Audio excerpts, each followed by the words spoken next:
Hello everyone, it is Gamefruitpulp, and welcome back after a long time, I think, quite a few months, to a Minecraft Building Toronto live stream. We're accompanied by our good friend, Mr. Starbound. There he is. Because this has been so long, if the sounds are not balanced, please let me know and I will fix them. Since our last live stream on Toronto, this is new. You definitely have never seen this before on a live stream, so that's exciting. Happy New Year, Merry Christmas to those who celebrate Christmas, Happy Holidays to everyone who doesn't celebrate Christmas. Hope you guys are enjoying a good time off between those of you who are in school, between your school break, and those who are working. Hopefully you got a few days off from work. Today should be a pretty chill stream. Got a few different things planned. Most of it's around building and then just showcasing what other people are sort of working on. We are rolling with shaders here. We'll up the render distance a little bit. I recently updated my game to 1.21.4, and I feel like that fixed a lot of the performance issues I was having. I was ready. You can Star can attest to this. I was ready to full on quit YouTube because of how bad Minecraft was performing for me. But things seem to have resolved themselves, which is exciting. Because now I can actually make content, and that sort of remotivated me to get back into the thick of things with a few shorts that you guys may or may not have seen out recently, and then there's another one coming out on New Year's Eve, and then I wanted to finish off with a live stream to end the year, just to sort of have a more relaxed theme than my videos. Obviously, my videos are a little bit more, they're a little bit more formal than the live streams. The live streams are a lot more laid back, just chatting and enjoying the game and that kind of stuff. If you do want to join us on the server, you are definitely able to. We've got a few different servers. We've got 3 people on our Belcapi server right now and 3 people on the Building Toronto server. But the IP for Toronto is buildingto.ca. Let me just toss that in the chat with our server page. So if you do want to join, you can join with any version of Minecraft that is 1.21. So 1.21, 1.20.1, 0.2, 0.3, 0.4, etc. Correct, Star? Am I correct in saying that, or? Yeah. Okay. 1.21.1 to 1.21.4. So if you want to join, you can join. IPs in the chat. And yeah, that's that. I was going to start by showcasing what people were working on, but instead of Mike has decided to just throw bottles at me, as he does. But regardless, I want to start by sort of showing what we've been working on lately, because there has been a ton of work in the west end of our building perimeter, as well as what you're seeing here. I guess I should talk about this as well. These were built by Newfoundland. 2 very similar towers with some slight differences, but it does take out a big chunk of what's left to build in our building perimeter. So that's pretty exciting. And that brings us right down to the gardener as well. We did have to do some renovating of the gardener just to make things fit a little bit better. So you'll notice there's our more typical road pattern in some areas than others. And that more typical road pattern is the area that we have to redo. My plan is to eventually do that road pattern for the whole gardener, but sort of as we build around it, I will make sure that it lines up properly. I think the rest of it, Vaughn and I were sort of crunching some numbers, and the rest of it seemed to line up the way it was supposed to. So we should be good for that. And then coming over here, Vaughn, where's Vaughn? I think I see him. Let me pull my handy spyglass here.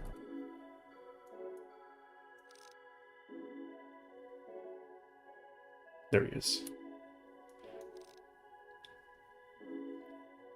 Vaughn, say hi to the camera.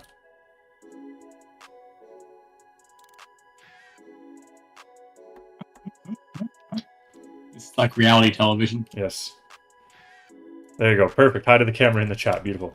Vaughn has been working quite hard, as you can, I imagine, see on the Sky Dome, which is now known as the Rogers Center. I think Vaughn and I are aging ourselves by choosing to put Sky Dome on the front instead of Rogers Center. But the exterior, I think, is pretty much completed. The interior is going to be a large task. I guess it's not completely finished because there is some small little holes, but you can see we take a peek in here at the stadium in all its glory. Lots of interior work to do in there, but the exterior is mostly finished, so that's coming along really well. And this is not something I expected to have even started this year, so the fact that we're so far ahead of that is really good for getting the building perimeter done sort of in time. Chibiti in the chat, good to see you, Chibiti. A whole month off of work, but still 2 weeks to go. That's nice. That's a really good break. Spend time with friends, family, that kind of stuff around this time of year. So that's ideal, I would say. Moving into the west end of our building perimeter, Mike's been working hard here. He's built these towers and this community center. We're looking at trying to get some more, some like mini games set up in here potentially. If we can find plugins. By we, he means. I mean you, yes. I think everyone comes to know. Actually, hold on. Let me turn you down because I boosted you before. Hopefully, no one can see this. I'm pretty sure no one can see this. I'm good. That's good. Okay. I think you were a little too loud. You should be talking now. I think you should be good now. Yeah, that seems more balanced. You were full red in the Nenya Lobino skibbities in the chat, please. You were full red on the little soundboard thingy, so I felt like that was a problem. But yeah, so little bowling alley here built by Mike. So we're trying to find a bowling plugin, and again by we I mean Star. And then there's a basketball court over here, I believe.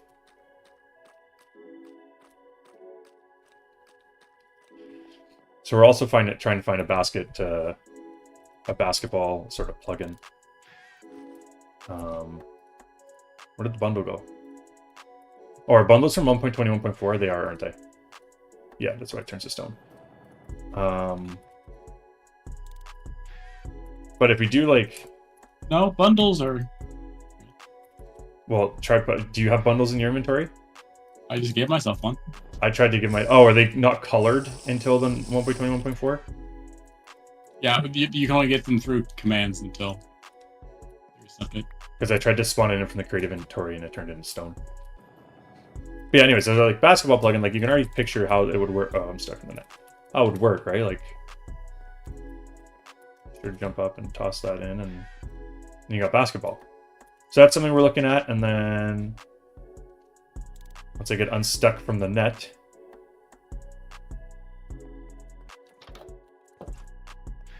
got some. I think this is a tennis court out here. Looks like a tennis court.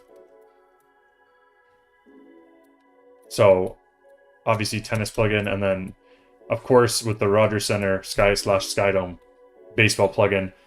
Basically any sports plugins we can find, we're going to try and put into the game because we're pretty quickly getting representation from all sports, which is pretty neat.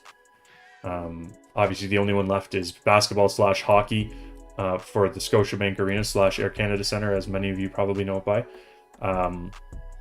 I am a hockey fan and I run the project, so it's very likely that we're going to have a hockey arena set up in the Scotiabank Arena when we build it. But perhaps if we ever get to a second arena, once you have an arena built somewhere, then maybe we'll switch to basketball in Scotiabank, because I don't think there's any basketball, like recreational basketball arenas that I can think of in the downtown core. The closest would be probably Ryerson. Has a bunch in their gym, which I guess is probably closer than Exhibition Place would be with Ricoh Center, or Coca-Cola Coliseum, I think it's called now. But that's basically where we're at. Star is still not working on the theater. That is true. There's probably several outside basketball courts. And we have the inside basketball court actually in that rec center. What am I talking about? Mike built a basketball court already. So yeah, we're just waiting on hockey for Scotiabank Arena. And then that's really that. Apache has started working on the Delta Hotel. And then Mike started working on ice condos and gave up. So this is going to be, I don't know who's going to take care of this, but that's going to sit there for a bit.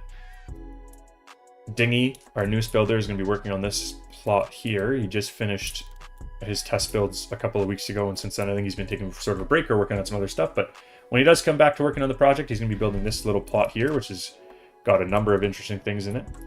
And then I, today, am going to be working on this building here. This is the TELUS Mobility Tower. It's got some interesting tunnels that connect us to Union Station. So this should be an interesting one to build because a lot of the interior stuff connecting to Union isn't done.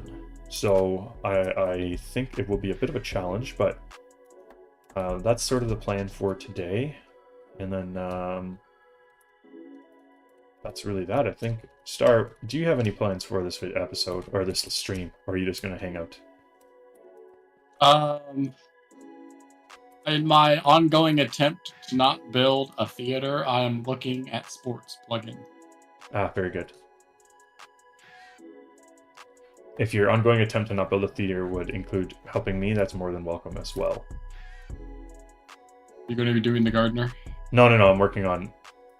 Well, I hope that the viewers were listening closer than Star was, but I'm going to be working on the.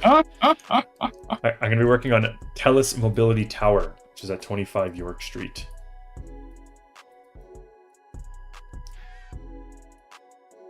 So this is an interesting looking building, honestly. It looked more basic, I think, on first glance than it actually is, because there's quite a bit going on, and I am going to be toggling. In the past, I've had a laptop up, and I've sort of toggled back, like I've done my measurements and stuff on the laptop, and I feel like it's slower to build like that. If it is less enjoyable to have me, all the buildings south are messed up. Messed up like they're hard to build? Is that what you mean?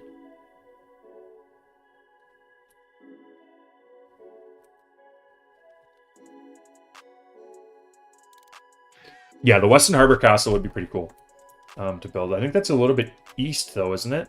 Isn't that a little bit east as well of the building perimeter? Because I'm just trying to think about... So... Bay is there. Oh, no, I guess it is south. This is it here, I think. Is it here, Chibity? How far east is the Weston Harbor Castle? Might be this one. I think it is this one. And then, yes, it is this for sure. And then there's this big sort of block of water. And then on the other side, I think there's like the NBA bar over there. Yeah, okay. Vaughn confirms I'm in the right place. Yeah, it's a little bit east, but I think you're right. It is directly south. So we're not really sure what we're going to be building next after this building perimeter. What we usually do is I sort of leave it up to our building team. They're the ones that are sort of working the hardest to get everything done. I probably only build maybe at most like a tenth of what gets built now because I'm trying to make content and just busy with real world stuff. So I usually leave it up to them where they want to do because they're doing the legwork, and without them there would be nothing here. It'd be like, I don't know, 5 buildings and then whatever I convince Star to do. So I like leaving up to them where we're going to go next. I think the discussion was originally to move south. The original plan was to go south all the way to the lake as our next building perimeter, but then we chose to do a sort of smaller, more manageable piece instead. So we've sort of settled on what we have now, which is, of course, going from technically Jarvis in the east, but there's nothing really to be built at Jarvis. Like it's road and then like railway junk essentially that I built a long time ago. So really it starts over here at Young, and then Vaughn and Mike did a really good job building these sort of towers over here, and then something that probably will never get seen again. And I really like this cherry picker. I think Mike built this. I just think this is so cool. You can just sit here and like you can weld. But anyways, so we're already at this part of the east end of our building perimeter is pretty much done, right? Up to this would be Bay Street here. So up to Bay Street, it's all done. And then the west end of our building perimeter, like I showed you guys earlier with the sort of pocket, the southwest pocket that Mike and Newfoundland are working on, are also quite well underway. So we're making really good progress. We don't really have a timeline on when we expect this area to be finished, but there is good progress sort of everywhere, so that is good. So enough of yapping. Let me try and figure out what's going on here with this building. I can obviously yap all day. However, I'm assuming that some people would like to see some actual building happening, so let's try and get that started. Of course, the first thing that you do on every build is try and measure out how far it is from the road and that kind of stuff. For some reason, I don't know if it's just my Google Maps or what it is, but I feel like this part of Toronto is very blurry when you try and measure stuff, which makes it hard to get accurate measurements. We're looking like it's 15 from the road.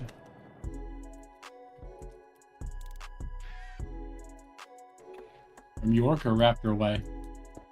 Raptor Way. 8, 9, 10, 11, 12, 13, 14, 15. And it looks like someone actually already measured this, so that's good. And then from this side, there's this little jutting out, and we're not going to measure from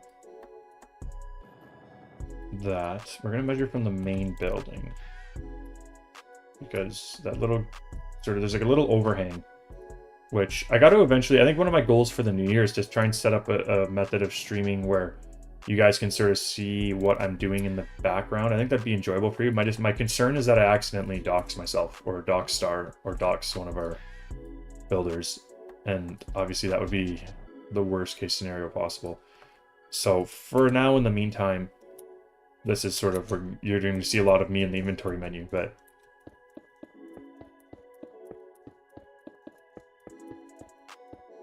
that's what I got for this here. Remind me at some point, and I can help you set up a little like box or something that shows your Google Maps. See, the real issue is that I should have just gotten 2 monitors when I set up my computer build, instead of getting like a massive single monitor. I think that would have been a better choice, but I didn't, and now I'm sort of stuck in this predicament that I'm currently in, where I can't show you guys what I'm doing, or I can't quickly sort of toggle back and forth. I'm forced to be in the inventory menu, or using a laptop on the side, and laptop on the side on my desk is just kind of bulky. We're going to turn off the shaders for now, and then what I'll do is I will bump up the render distance so you guys can see more of the city as I build. Oh, you fixed the donor thing too. When did that happen? Yeah. Right as the stream started. Oh, okay. Well, it's success, and I want to also recognize Newfoundland for becoming a Patreon supporter. Not necessary, but very, very, very much appreciated. So thank you to him. If you are also interested in supporting the channel, you can always check the description for more Patreon information, as well as a link to our server donation store as well. So I'm thinking we'll start with the roadside details, which there is quite a bit to add here. There's a nice flower bed and some other good stuff. Perhaps, Star, are you able to share a Google map of the area we're working in? Yeah. Thank you. So the flower bed starts, we're going to work on the York Street flower bed first, and that starts here. It's about 14 blocks from the edge.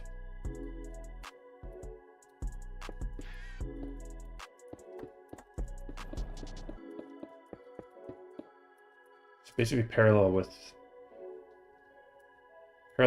the other building, seems like, or with the building. Maybe one less in the building.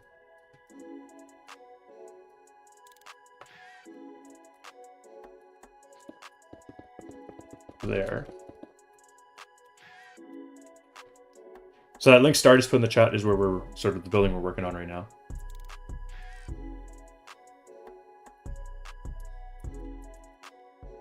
And then start with the flower beds and that kind of stuff, work our way in towards the building. It is definitely a stone brick type of block, and then I think we'll do it 2 in like this. So that, and then the trees make it difficult to measure exactly the distance, but we'll probably do 3 like that, and carry this flower bed down towards the bridge.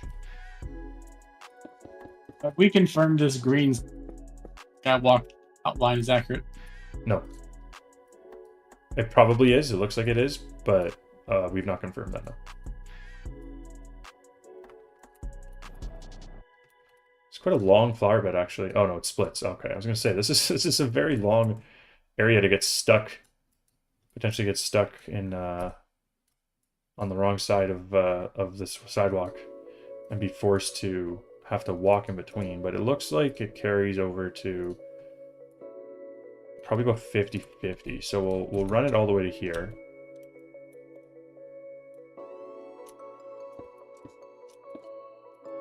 I just jump scared myself with the World Edit selector box. Why would that be a jump scare? It's like the best feature we have on here now. Because I turned around. Oh, hey, we should have put that in the update thing anyway. Because I turned around, I was not expecting particles to be in my face.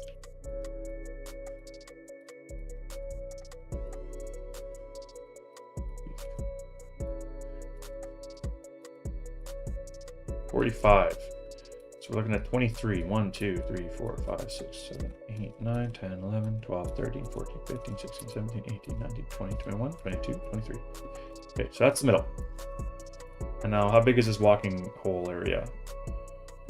3 meters. So like this. That's what we got for flower beds. I don't love how small it is. And I'm almost thinking maybe we will, because it's elevated, maybe we will just put dirt, like some sort of, I'll use Podzol for now, just as an example, with trapdoors, this.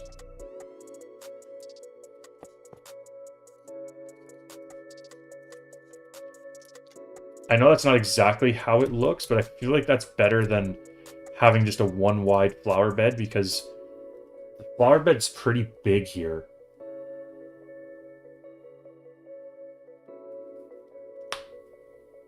And I don't really see another option unless we make it 4 wide and we do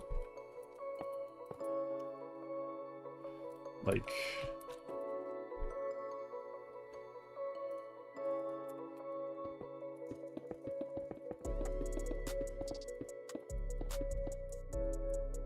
this, and then the ends have like this black stone, so we could do like a black stone wall like so.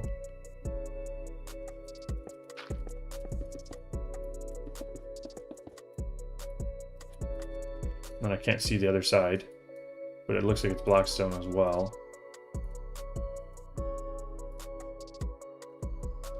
Yeah, and it's like 1 high. There's like people sitting on it. It actually looks like it's sloped. So maybe we'll do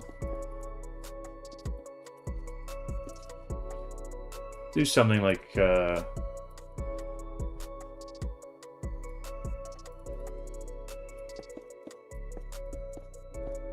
guess we can't do that though, because then we're stuck. So yeah, we'll stick with the stairs. We'll stick with the stairs because I want to keep the flower bed 3 wide if we can. So this will be like this the whole way across.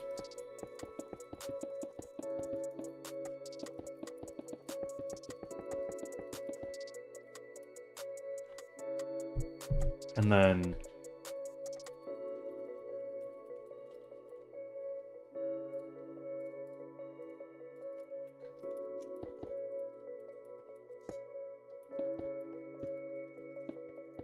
like this.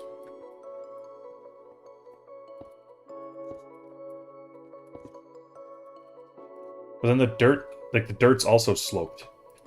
So maybe we'll like push this down like that, and then carry andesite across like this.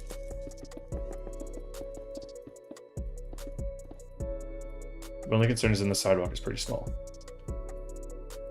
I guess too small, I think. Hey, you want to back this up a couple of blocks? My flower bed? Yeah.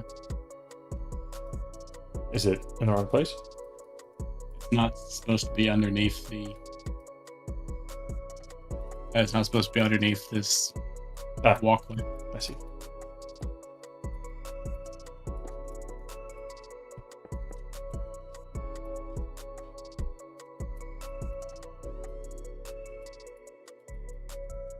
One second.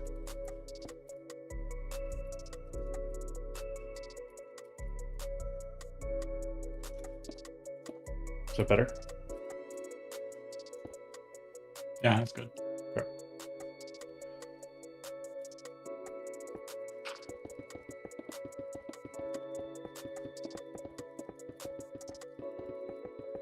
I think we're gonna be stuck with one here. Like this. I mean, it should be fine. There's light poles though, that's my concern. But No one needs light. like looking at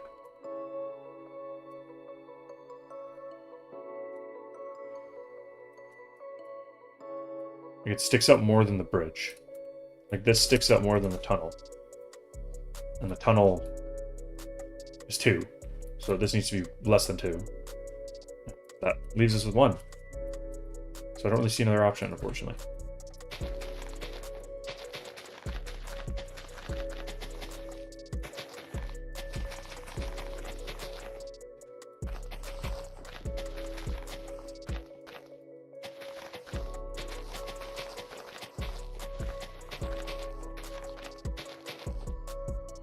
I'm gonna do it like that, and we'll just hide bushes in the middle to make it like a easier slope up, but then these are different sizes now. So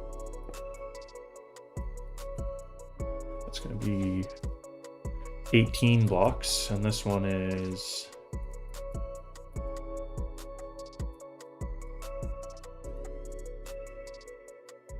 20 blocks. Means there's 1 go this way, that'll make it 19. And take 1 away, and that'll make it 19 as well. So.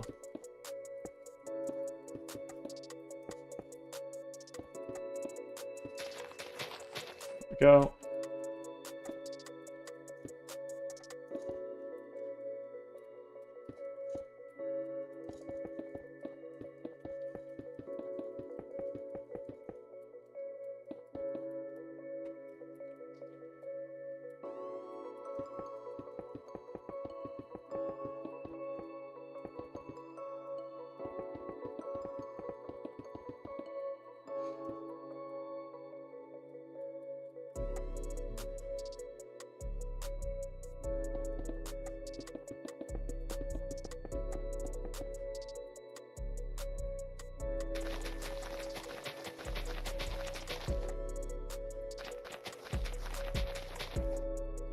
Funny, when we started building this area, we thought it was going to be relatively easy to build because all the buildings looked like they were just modern towers, but they are pretty, like, all of them have sort of some unique and interesting details that you wouldn't otherwise have noticed that make them a little bit difficult to build, and this one is no exception. It's actually, I think, one of the reasons why I wanted to start with the landscaping, because I wanted to brainstorm a little bit on how to actually build this tower. It is a more interesting one, so.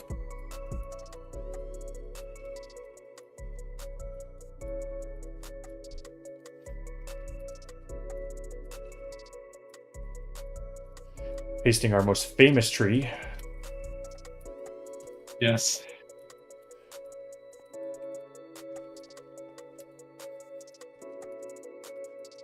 Although, this is kind of small, actually, for these. These are decent-sized trees. I think these are too small. Do we have a bigger variant of tree to place? Big oak. No, not big oak. That's too big. Don't Like, I almost want to just do default trees here. you dare. Or you can do 1 or 2, but like. I mean, this middle one's pretty small. This one will be a York tree. There we go. And York tree, of course, refers to the fact that Toronto used to be called York and not anything else. Did it actually? And anyone who's... Yeah, Toronto was called York before. It was called Toronto. Huh. So these trees are... All these trees are big. Big, big, big, big. Okay.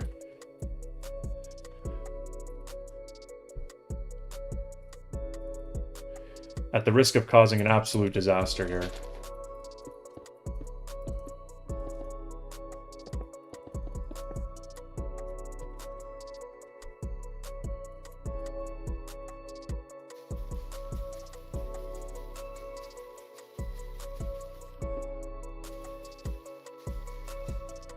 There we go.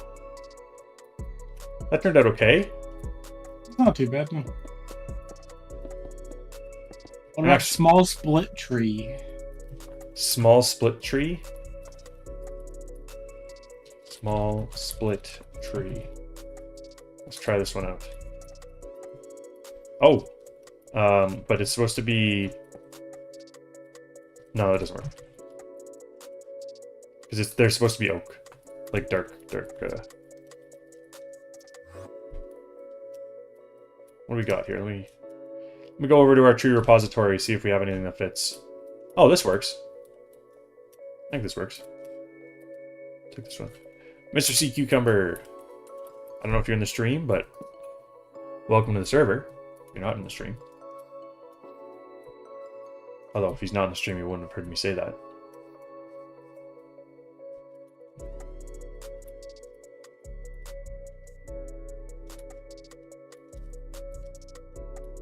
This might be too big, but let's see. I think that's too big. What do you think?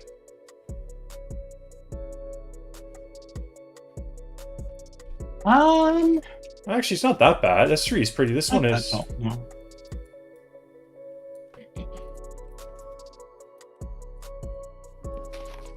Because most of them look like they're taller than this walk thing, and it's probably like that. How tall is this thing?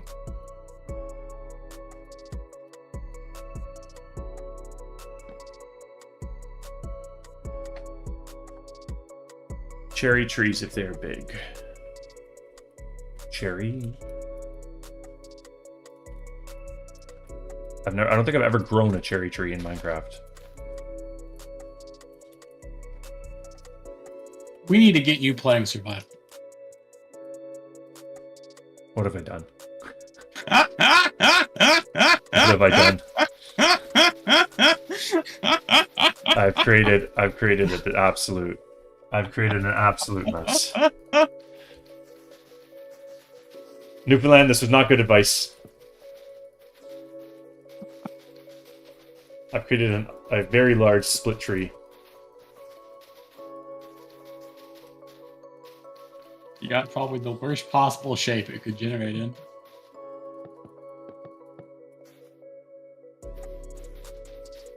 The trees in your contest are on a different server, so I can't use them. I already went to the repository of trees you made and tried to get a tree there. That's where I got the one I have. But I didn't see any smaller ones in this. But I'll have a closer look.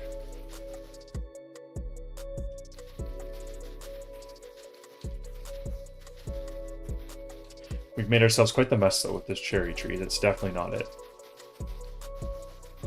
I actually feel like perhaps the pale oak is just like a dark oak, right? Reskinned. Yeah. I guess that wouldn't work either. Not that I can grow it. I was about to say, you can't grow that. We don't have those here. Is this not a York tree? I'll take it. We'll take it. Ask if this is a York tree. Doesn't see the mud brick. I did see that after I asked. I just chose to ignore.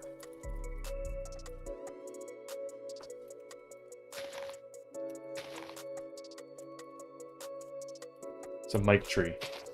I like that kind of tree. Mike trees are good trees as well.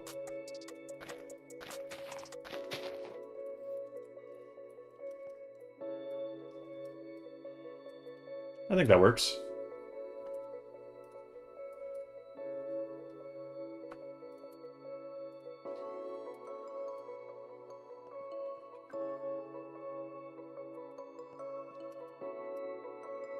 Thoughts?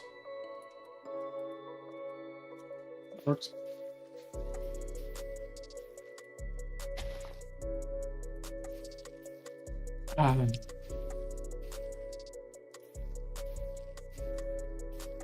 What if you did leaves and flowers instead of grass?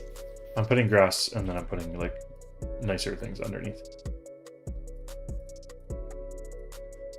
Because it's like thick growth, like the plants are thick, so when there's no flowers, I want there to be.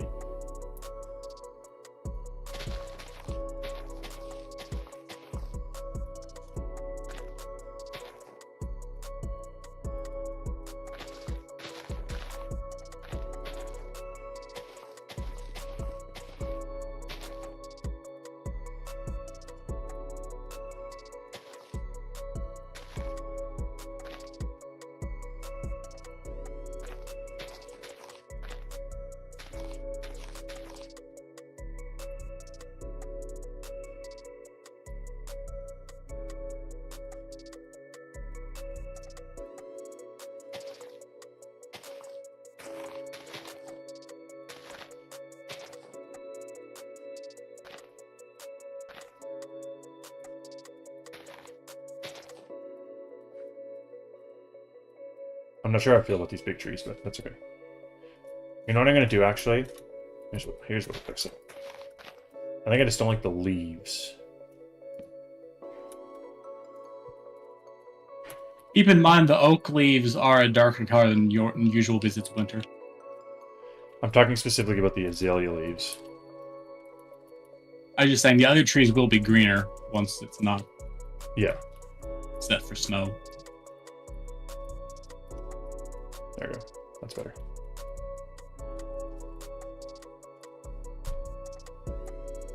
Speaking of, god damn it.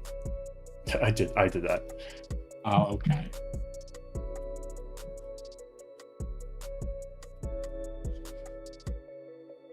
Now we can all collectively not see anything together. Yes.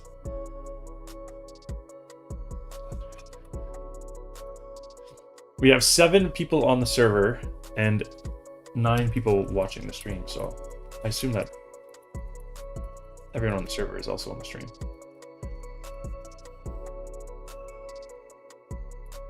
Although Jinwo was talking earlier, and Jinwo's not in here. But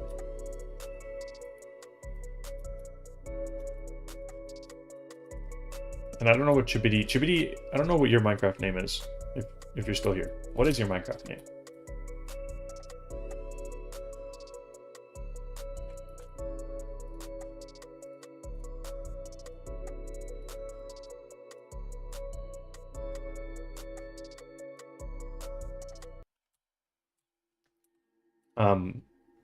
The head plugin's still broken, right? Oh, yes. Okay.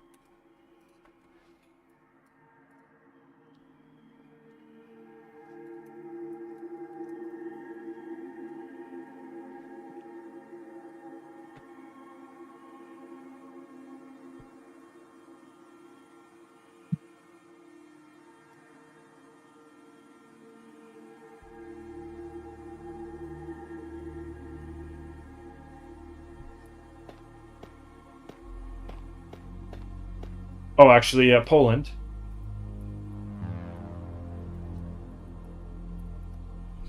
I need to resolve this issue I saw earlier. Thoughts on this? This is rather unacceptable to me.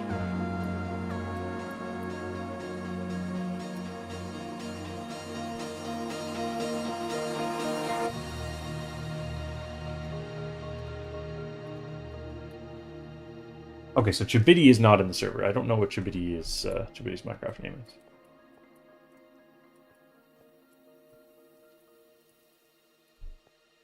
Car shenanigans, indeed. Although this isn't completely out of the question for the city of Toronto. Like I feel like a car could get here. If you put on your flashers, you can park anywhere.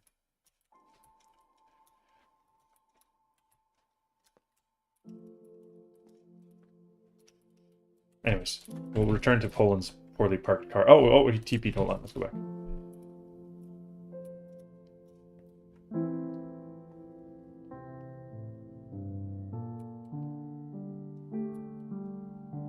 There we go. Okay. Parking issues resolved. Now back to the task at hand of trying to build something.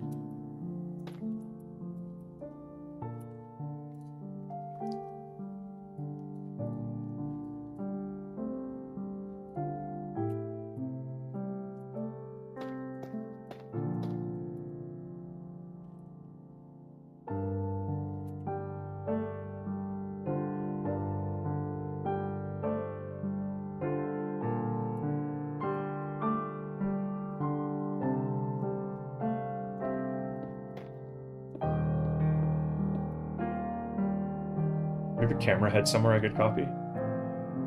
Probably. I'm trying to think of where you would have one. I've definitely seen you use them for security cameras before. I just don't. Can't remember where. Yeah. Maybe there's some over here by CN Tower. Oh, if in CBC, if anything. Yes.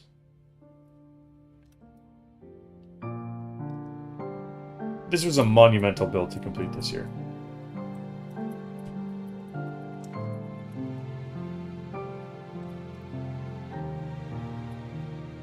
So I fly into a vacant part of the building.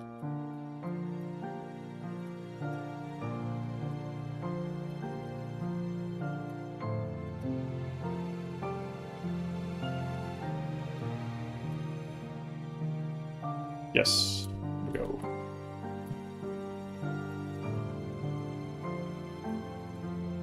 Oh, Mike just used a wither head. Sorry, didn't work. So, I don't know if this is just broken for me. I cannot select signs or heads. You control click. Yeah. I think it's because I'm on 1.21.4 and the servers are not actually, if I had to guess. Probably because I can. It seems like.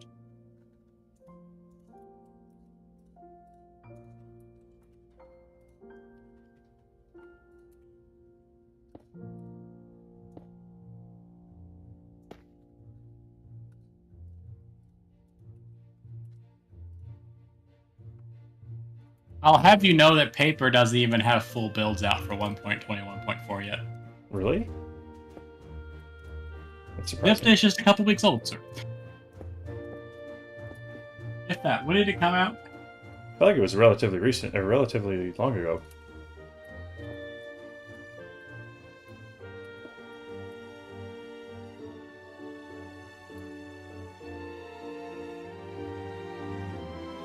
It was a little bit ago, the 3rd.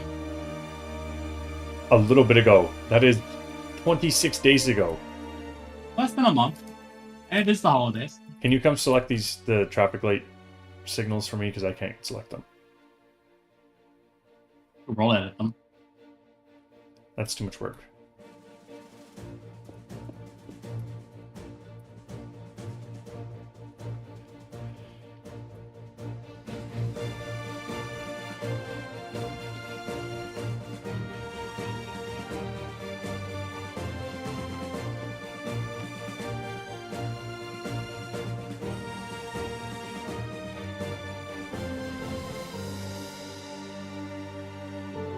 Some shenanigans afoot.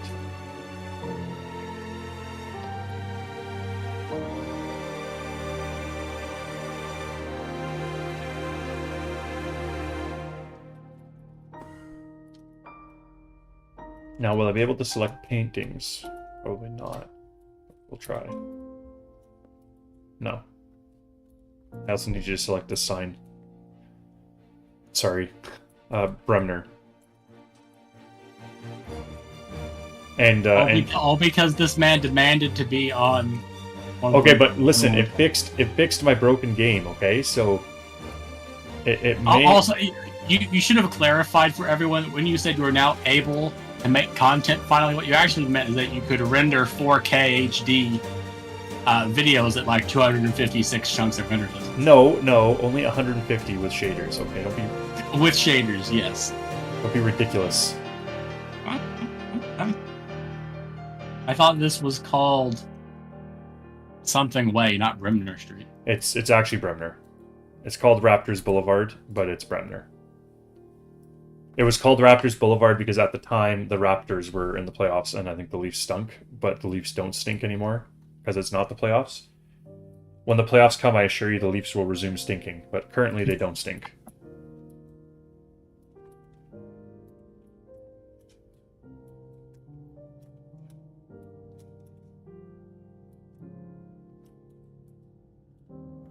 You mean your walk sign too? Oh dear.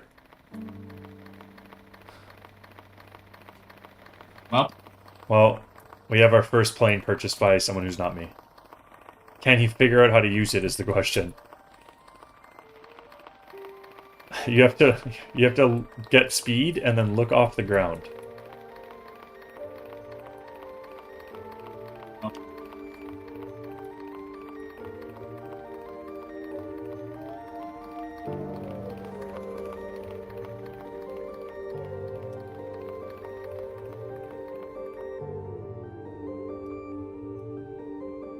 We need to start up like an insurance for the vehicles.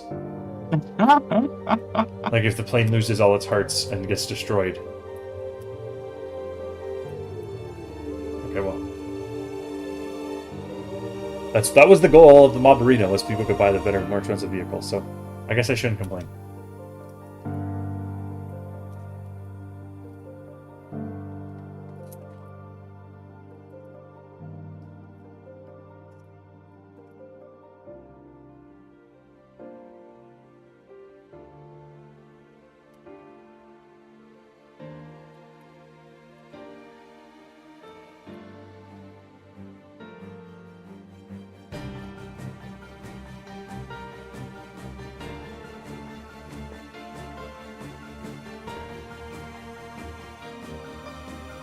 I don't like this actually.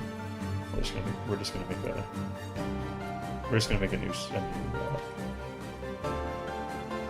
street light. I was gonna try and copy an old one, but I don't really like how anything looks.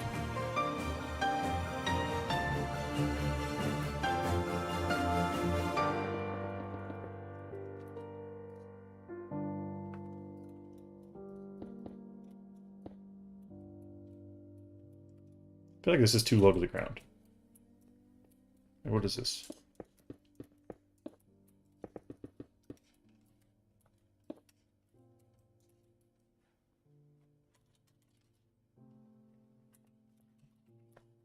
Oh.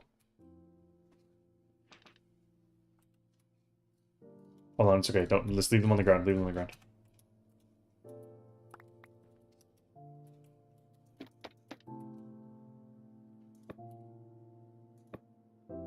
There we go. I think that's better.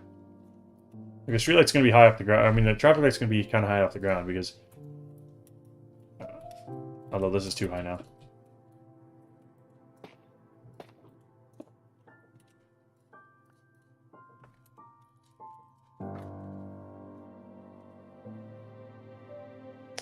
Thank you, Denzel, for the kind words. Interiors are, in my opinion, much more difficult than exteriors. I feel like an exterior, it's always easy to eventually get right. An interior, it's a lot more difficult. Just because there's so many small details that are hard to capture in Minecraft because simply the scale. So, makes sense, and then especially if you're building something large like the original World Trade Center, when it's going to be hard to find sort of photos from the interior and stuff like that. For sure, a challenging build to do.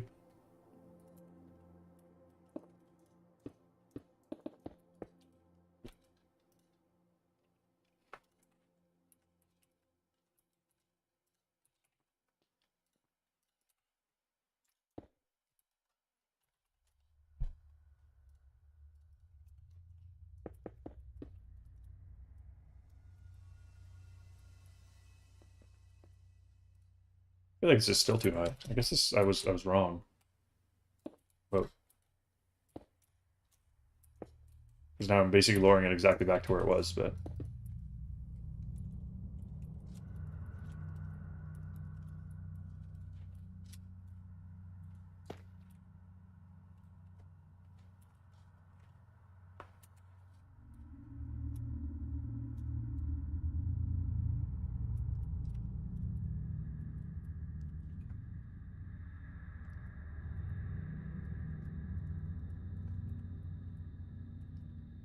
so I got that. Got a little garbage can here. One of the difficult things about having this be a group project is obviously everyone builds a little differently. I want to see if we've got any CD-tron garbage cans around, because we want to try and always be on the same theme. I have a feeling this is the garbage can. I can't select cauldrons either. What is this filled with? Milk? Or is this a pressure plate on top? What's happening here? No. It has snow in it. You can put snow in a cauldron?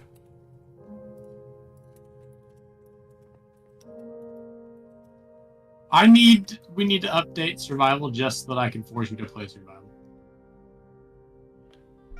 Powdered snow goes in a... Listen, okay, I feel like I'm getting judged. Alright. You are a little. Why can you put powdered snow in a cauldron and not milk? Because powdered snow goes in there. Why am I hurt gas all the time? Okay, fine. Listen, I feel like it should be powdered milk. Or you should be able to put powdered milk. You should be able to put milk in there as well. Yeah, but see, if you put milk in a cauldron, the next people are gonna want like potions in a cauldron or something. Is that supposed to be a negative? Here, sea cucumber. Take that. There you go.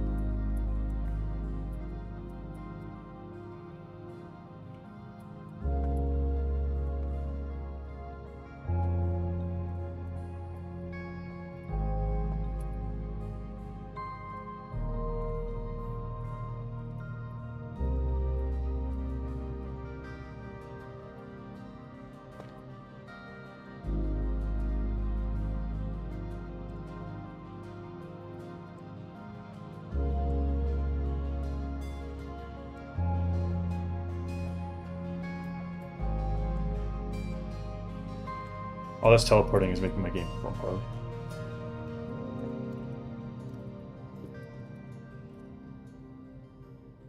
It's almost like he is on far too many chunks of render distance.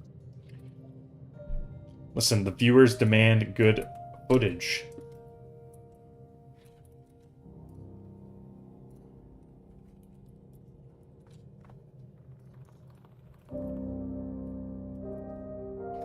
Is that Poland that just flew by?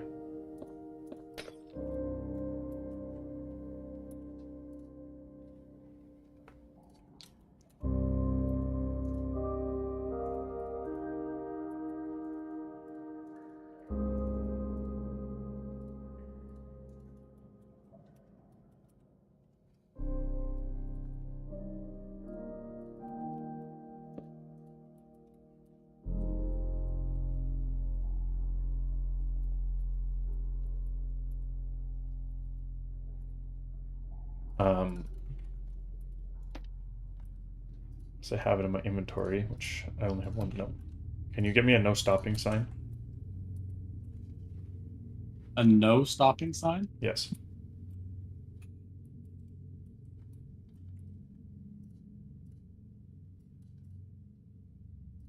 And a 40 km/h sign while you're at it.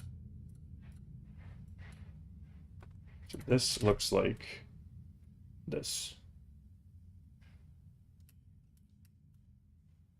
So let me go grab one of these.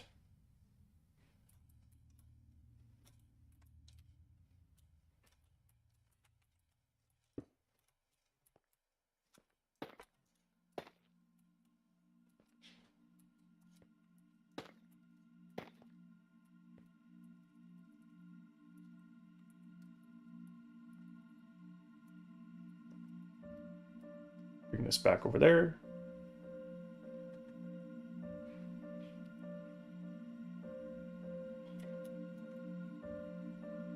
I feel like sea cucumber needs a mode of transport.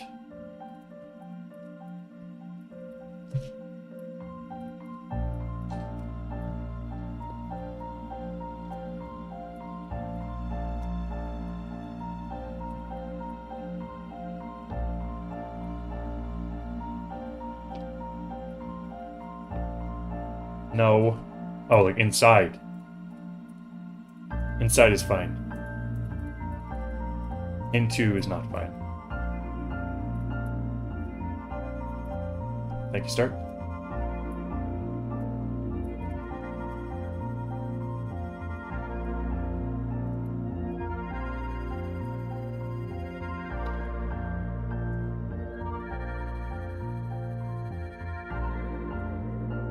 Go.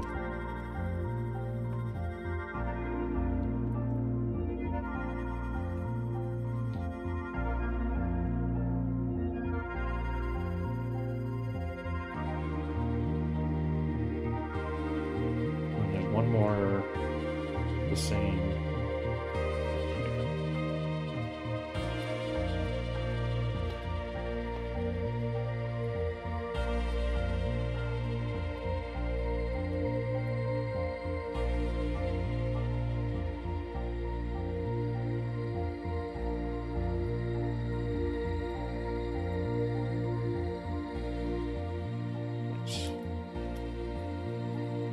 That's done. Is there any other details we want to try and capture here? I don't think so.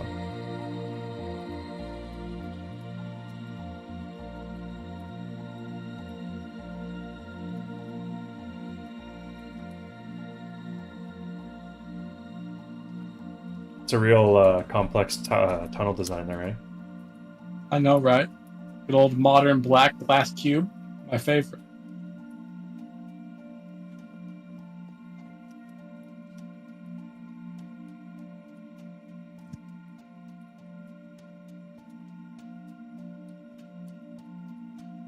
The little sandstone pillar was the most interesting part.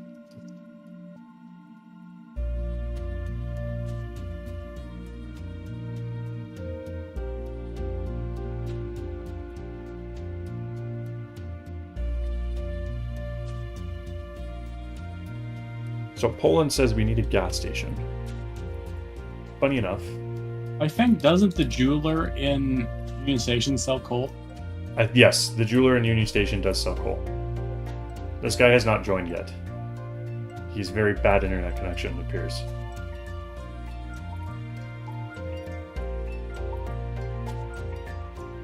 The closest gas station, I believe, to our current built-up area is actually not that far away. And the only reason I know is because I've been to it before, because I almost ran out of gas.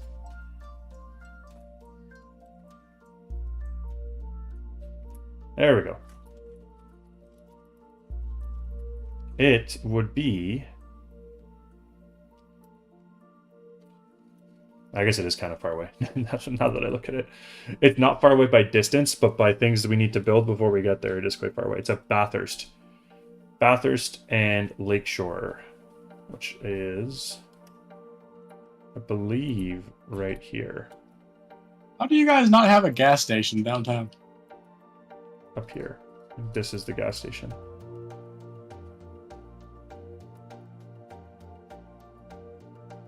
That would be the entrance to Billy Bishop. So I think the gas station is right here. I believe this is Bathurst. And this is the gas station. Where's the closer one?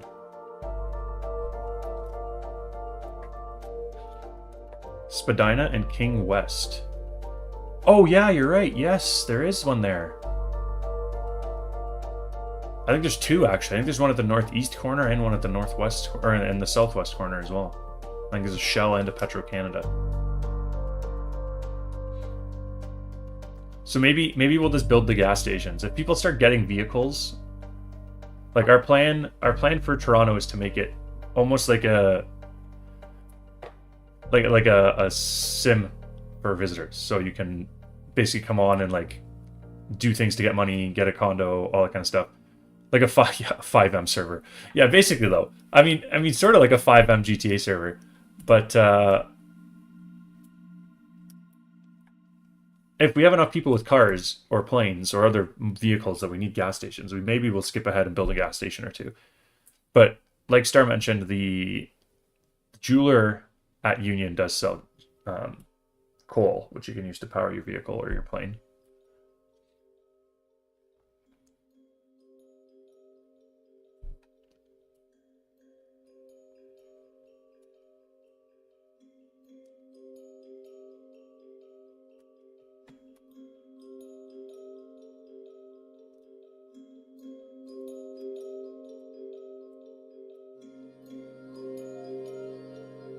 Things happening over here. Many things.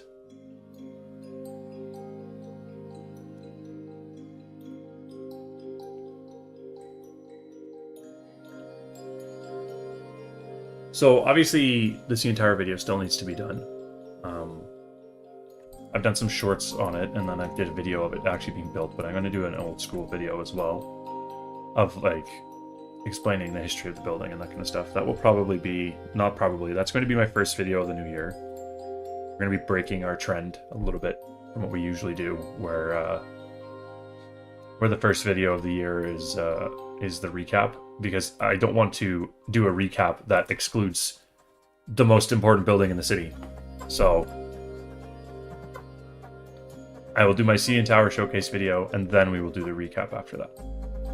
And then my plan is the one after that is going to be the Princess of Wales Theatre. Isn't that right, Star? We'll see. Depends how many months you want to go between videos. Yes. All the months. So, anyways. With that digression out of the way, I suppose we should get back to building.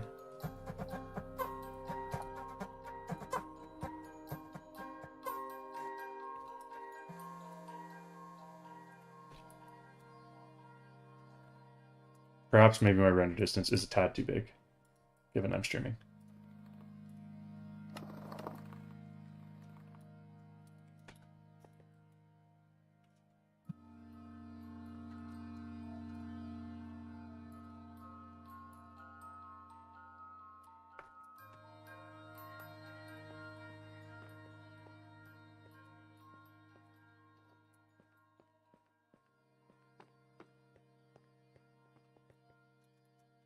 Hello.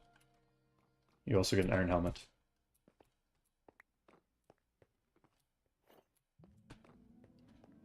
Those who visit the stream get gifts from the stream. It's a benefit of joining. Do we have a hot dog stand somewhere? We don't, I don't think. I feel like that's something we need. No hot dog place in Union? No, like a street side hot dog vendor. I don't think we have one built anywhere.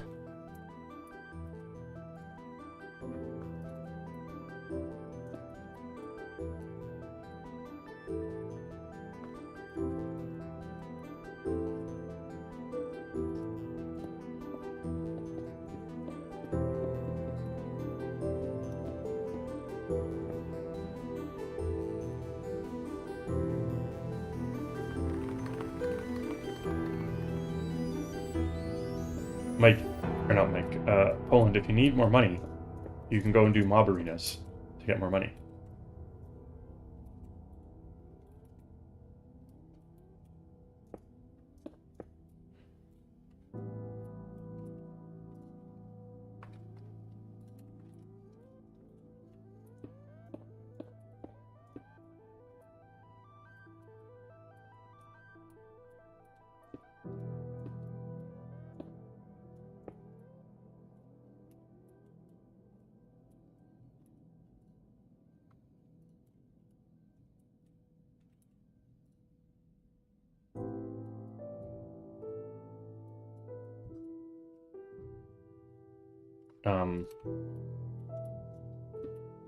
when you have a moment, I need traffic lights moved again. Or if you want to just like, if you want to just drop one down for me, that works too. Like just throw them on the floor so I have them in my inventory. Because all I have are... Oh no, I have them. Sorry, I'm a fool. I have them already. I really still haven't noticed yet. What? Nothing. What have I not noticed? We'll see it when you see it.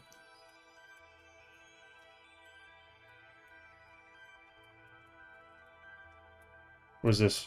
Is this what I'm noticing? No, that was in there.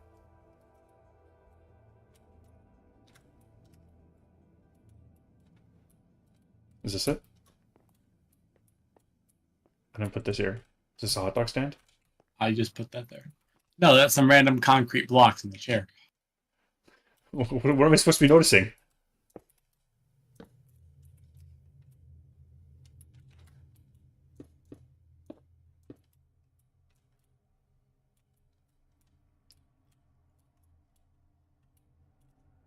What am I noticing? What am I supposed to be noticing? I don't notice anything. Okay. Oh, I see now what I'm noticing. Did I do that? No, but I did do that about 40 minutes ago. Oh dear. Oh dearie dear.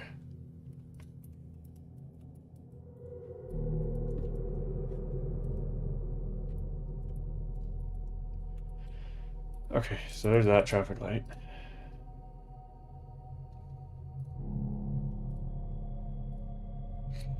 What is with all these random concrete blocks scattered throughout the floor?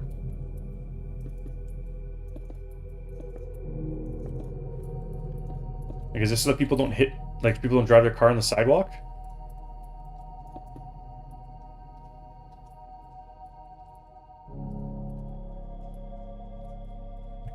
That's the last free handout you get.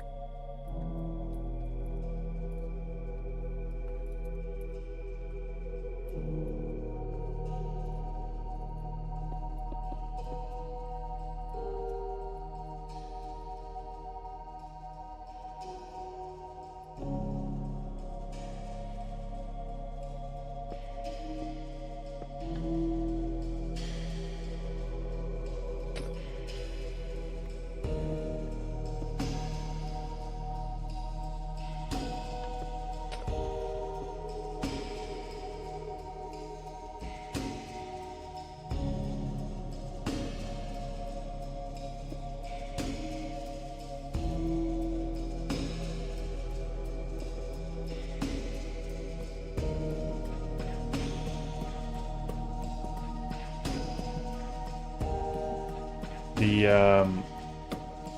hot dog stand is... Hello, Rasmus. The hot dog stand is going to be a bit of a challenge, I think.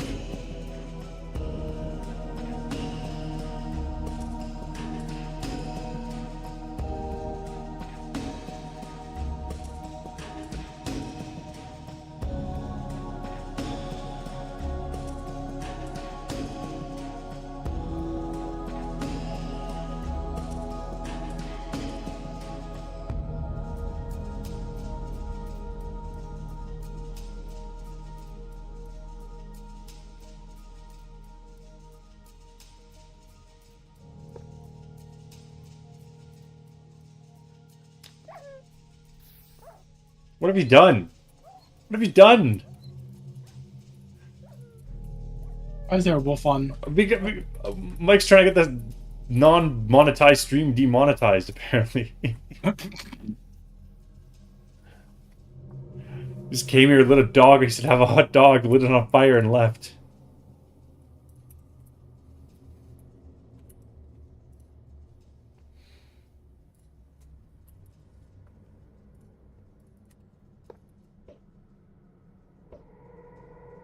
Absolutely savage.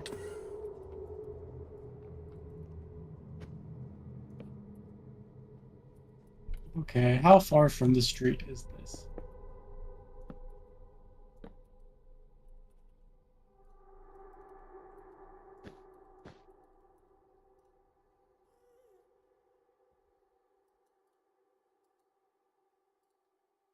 Oh, Hot Dog Man's not here all the time. Maybe I won't put Hot Dog Man. I'm not gonna put Hot Dog Man. Actually, yeah, I will. Why not? Why not put Hot Dog Man?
I want to see if I can find some hot dogs to put here.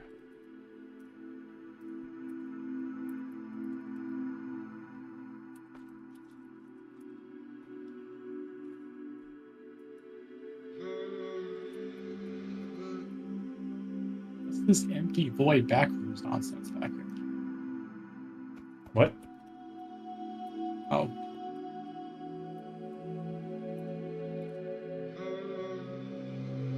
I just found that underneath of a non-public area.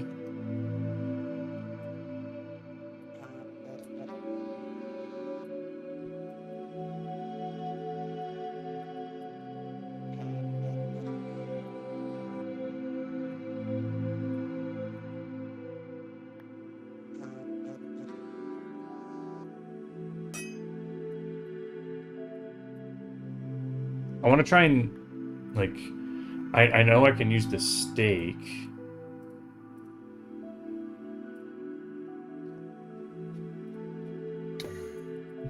Maybe I just will use a steak. I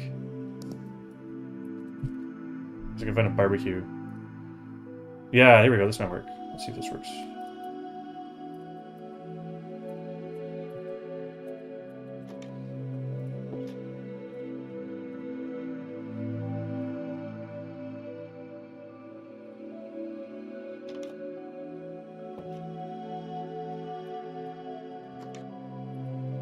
That orange concrete accurate? Yep. That's the corner of the build. But that doesn't include the overhang. I got you.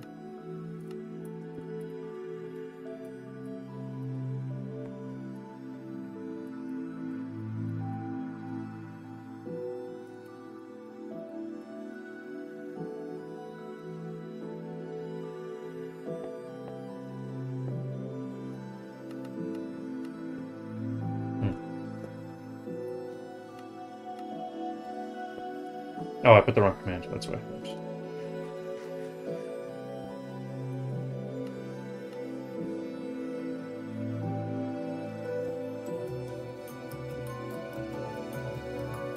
There we go.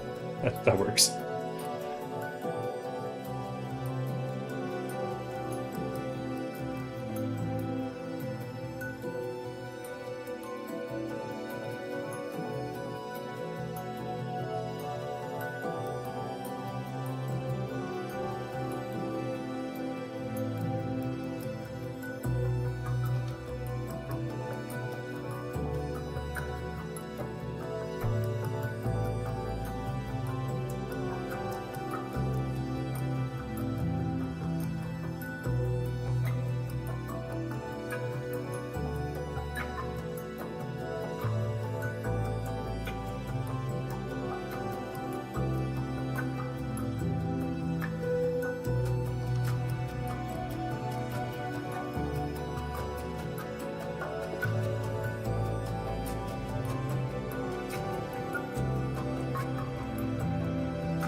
Rasmus is speaking straight gibberish in the chat. You load a schematic, Vaughn.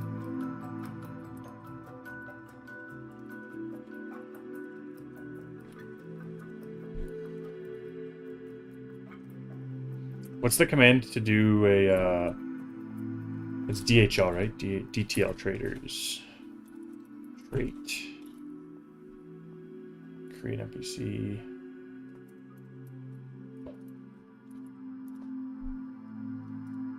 No, go back.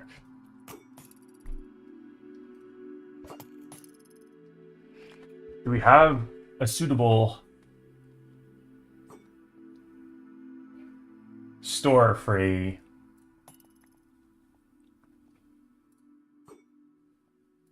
We're gonna do burger shop. He's gonna sell burgers. Oh yes, the hot dog man sell burger.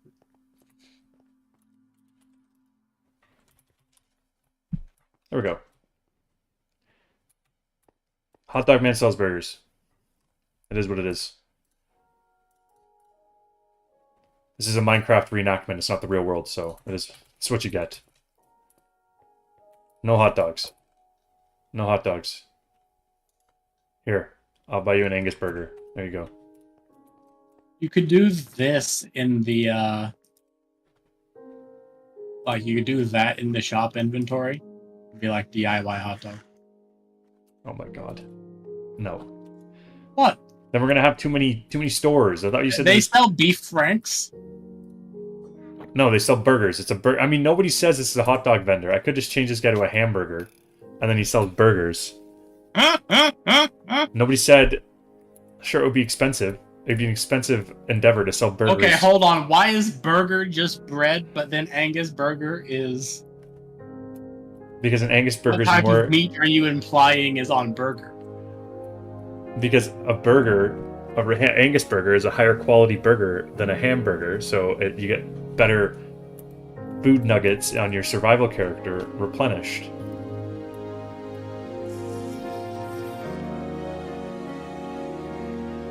Grape drink.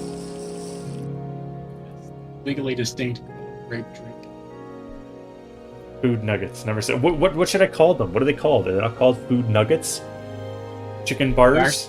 They're called a hunger shanks, actually. Hunger bar? Well, okay, but what are the individual bars? What should I be calling them? Drumsticks? Ham legs? Drumsticks, okay.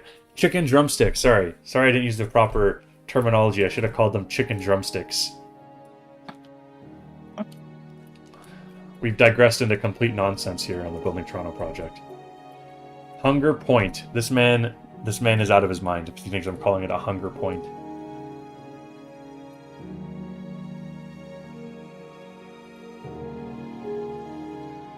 I'm going to find the official source. Yeah, someone load up the Minecraft. Someone load up the Minecraft wiki. Has to be done.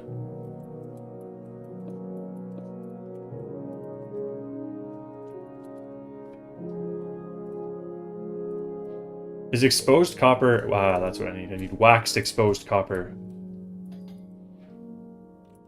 And then let's do podzol underneath.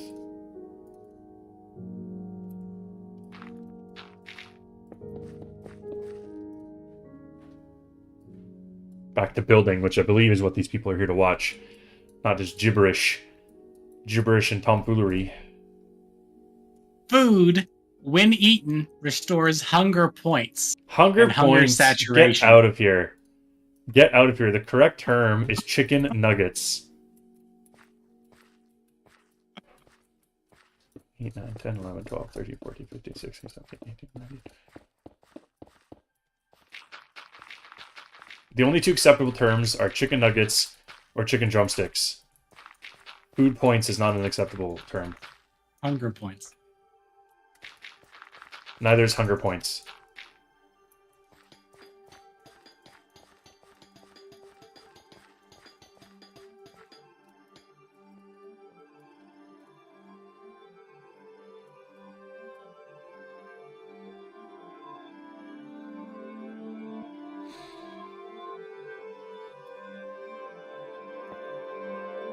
I love it, like...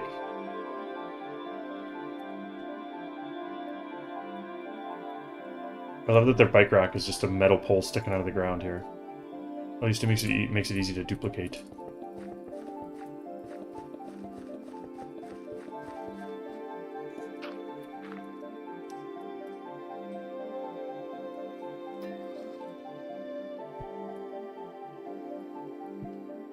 The strange part about hunger points is that they are represented by chicken drumsticks, and there are no chicken drumstick food items.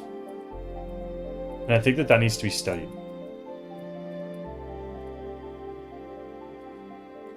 I feel pretty strongly. If you think about it, though, that's good design, because there's lots of things that give hunger points. But if the icon was a specific item, then players might think that only that one item stored it. Like if it was just like cooked beef instead of drumsticks, then people might think that you could only fill that back up by eating cooked beef. I suppose that's valid reasoning.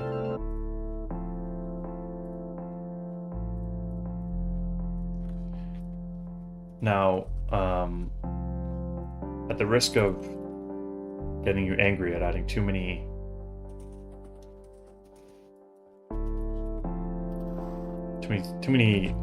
items, I am going to try and load up some bicycles here.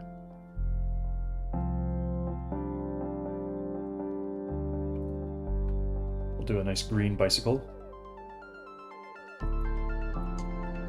Whose horse is this? Oh. Do you even need to ask that question? But Sea Cucumber is here. Poland is not here. It seems like a Poland thing.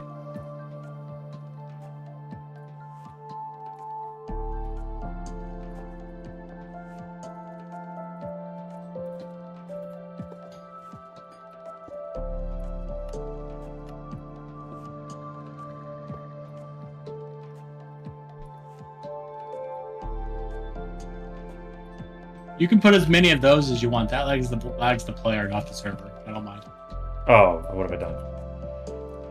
Bike in the wrong place.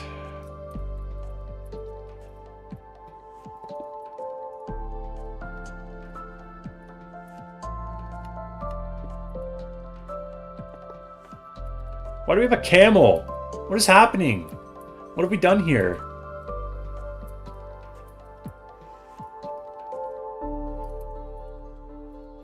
At least spawn something realistic. Like, if we had capybaras, that makes sense.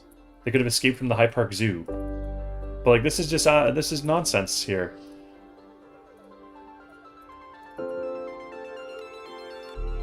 Complete and utter nonsense going on. Jumbo Plane Spotting, how's it going? Thanks for joining us.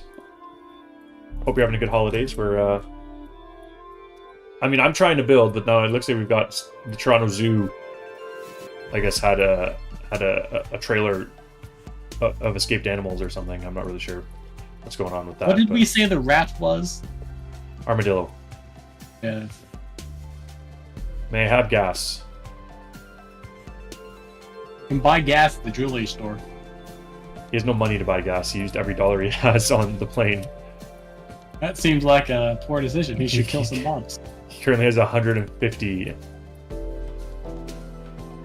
dollars of in-game balance. So, how long has this taken? That's a great question. We started the project in 2017, April of 2017, and I started with this building over here, the TD, what I call the TD Spire Tower. It doesn't really have a name. It's part of Brookfield Place. Since I started this building, we've probably rebuilt it 3 or 4 times. I was building mostly alone to start, and then I was joined by our friend Starbound. And then slowly we've expanded the team out to more people. We've had some people come and go. But we've tried to, for the most part, keep things the way they were when we built them. So that's why if you look at this sort of pocket, which is the first pocket that we built, you got a lot of default trees and like the detail work isn't the greatest. Like if I was to rebuild this area, it'd probably look better. But we wanted to sort of try and always keep moving forward. And as I've built over the past 7 years and as other people have joined us, we've gotten, I think, more skilled as a team. Chibity, thanks for joining us. Hope you have a good holidays. Thanks for spending the last hour and a bit with the stream. So to continue plane spotting, to answer your question, 7 years, and we've had to redo the map a couple of times because originally we were just working off of like the measure tool on Google Maps, so things weren't exactly correct scaling wise. And then we made a different map that we were working off of, and that map had our new areas to scale, but the inside part was scaled down to fit the mistakes we had already made. And then we finally had a new map built by Von Frank where everything was 100% correct, and so now we've hopefully finished rebuilding things over and over. But this building, which is the first building that I built on the project, has been rebuilt 3 or 4 times, but there still are some fun little Easter eggs from when we were setting up the server, like this here. When we originally set up the server, we accidentally forgot to turn off fire spread, and so one day Star and I were on, and then I just flew by this area and half of it was on fire. And so this is what remains from that, the great Toronto fire. But scattered throughout the maps, especially on our older buildings, you'll find things like this here, heritage points where you can sort of speak to the person, and then you get a book that explains the historic building. So we have a few of those scattered throughout the map, but you'll find them more in our older buildings because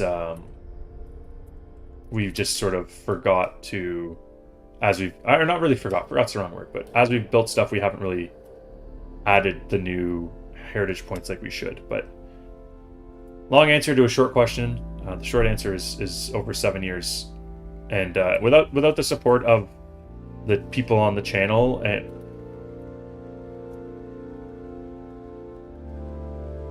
the support of the people on the channel and the builders, obviously, I would have given up a long time ago. If I was still building this by myself, I wouldn't have continued to build, I don't think. But the support of this has been amazing for the 7 years, and obviously the build team that I have is I'm extremely lucky. I've got builders where everyone is more skilled than me, so that is obviously a great asset to have. Is a build team that sort of supports you.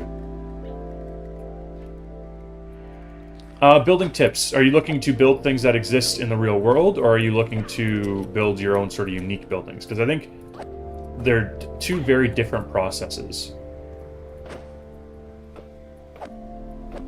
Real world stuff. Well, real world stuff, if you're doing like one-off buildings, then I would say the easiest thing to sort of do is use the Google Measure tool. That's what we use. All of us use either Google Maps or Google Earth. And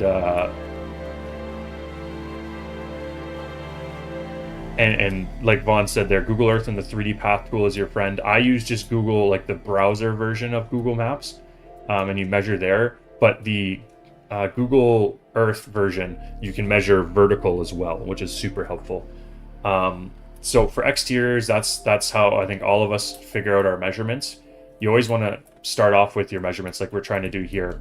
I started on the sidewalk because I didn't just want to have the stream be sort of us doing rough-in work. But when you're building the actual building, like if we go over to, we'll go over to where where Newfoundland and Mike are working. To start with the general sort of exterior of your building, you're going to want to get the measurements first before you start sort of doing anything. We'll just TP the limits to flying.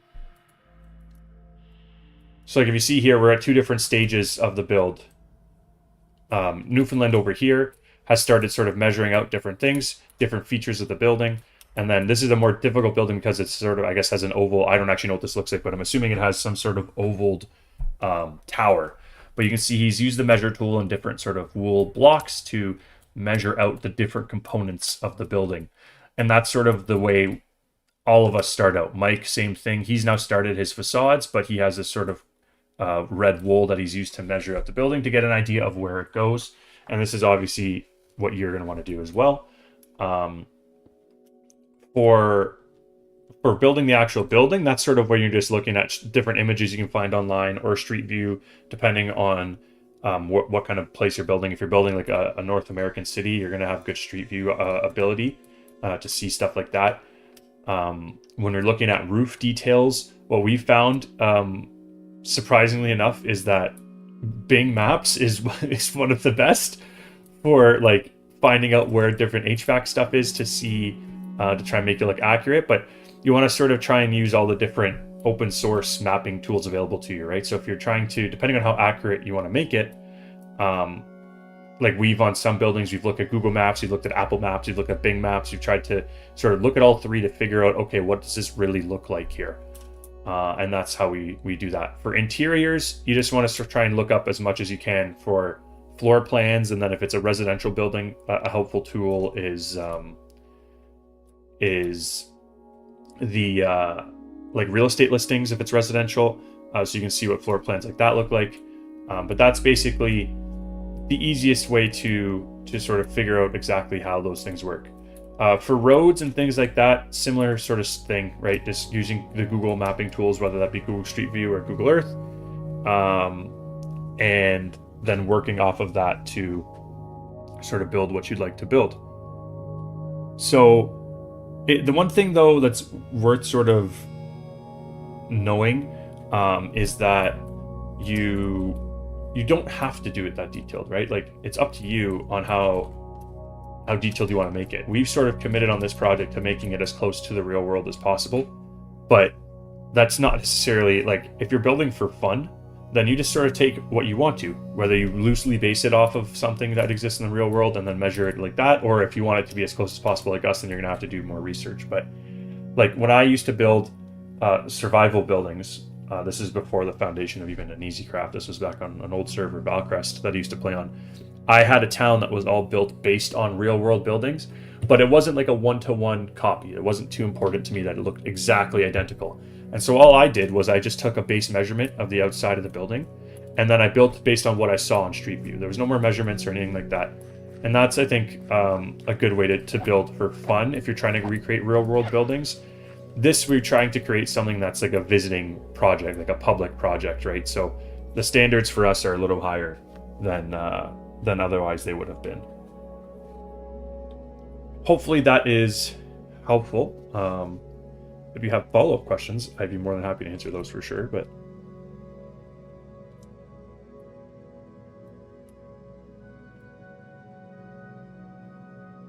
I feel like you could have worded that a little differently, but you did imply that this is not fun.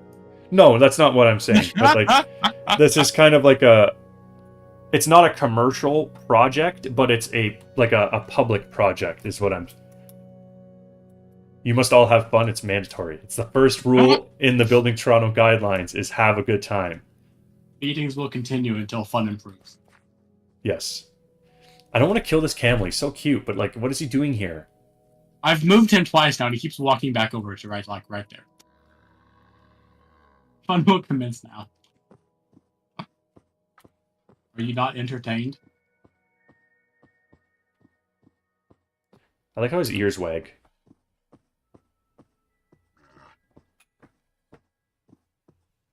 The map is... I think I answered the comment. If I didn't, I should have. Sorry about that. But the map is not going to, as far as we know, ever be available for download, but it is hosted on a public server. So the server IP... let me put it here in the chat for you using our server YouTube page. There you go. So that's the IP for the server. You can join with any version of Minecraft Java that is 1.21.1 or higher. We were at one point trying to get it onto the Bedrock versions of the game, but unfortunately we couldn't make it work because our building limit is higher than the regular building limit.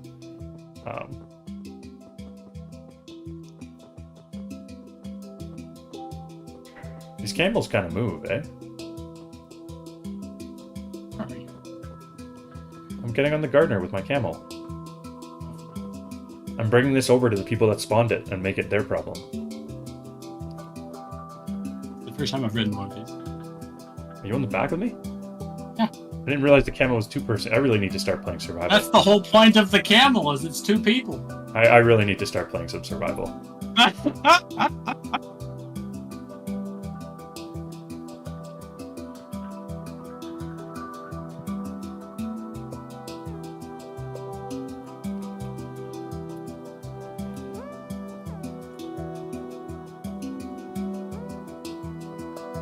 How does this thing jump? Oh! It has a forward dash, not a.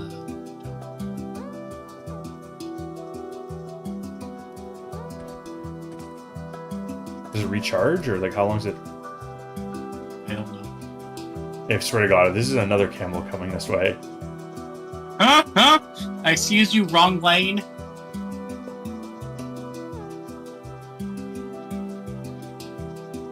Actually, I wonder. Yeah, you can. I assume that this is jumbo plane spotting. Should we have a camel race?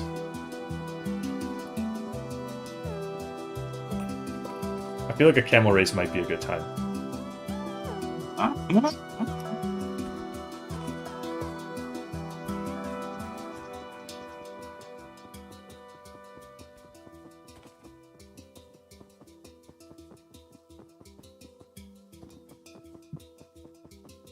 Okay, there you go. Perfect. You're able to join. Awesome.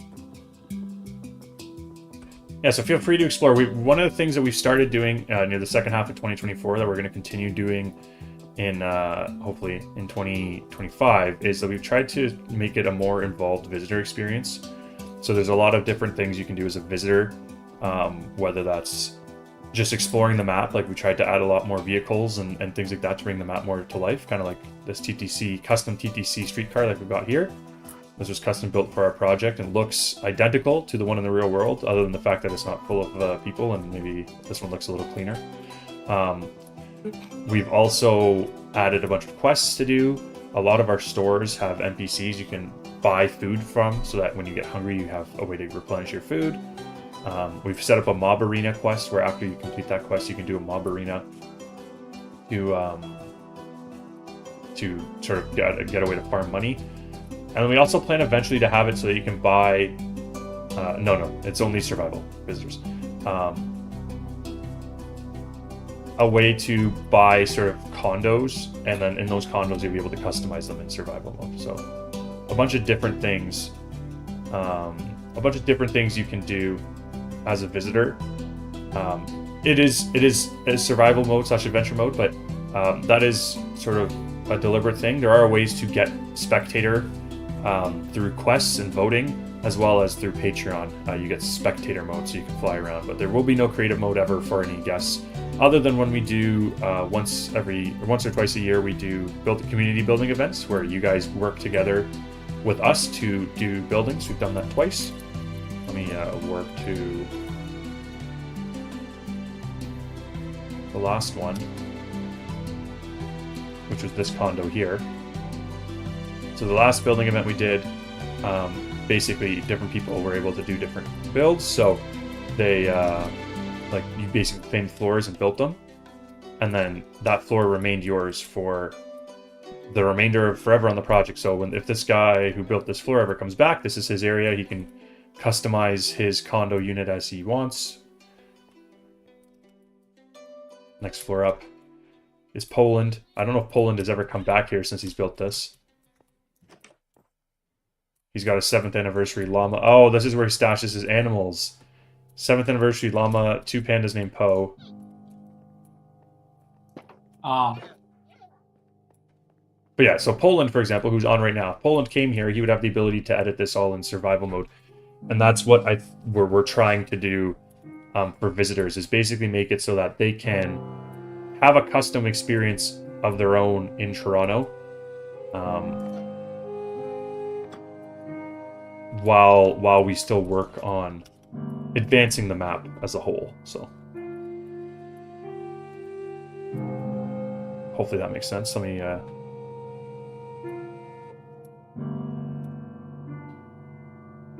get back to what we were working on. But yeah, you probably need some sort of visual mod to get the full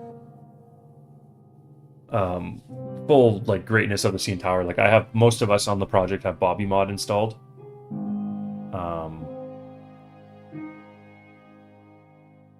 That's sort of the main one we use, and then from there some other people use some other ones. I don't know what those ones are, but that's basically main ones are what is it?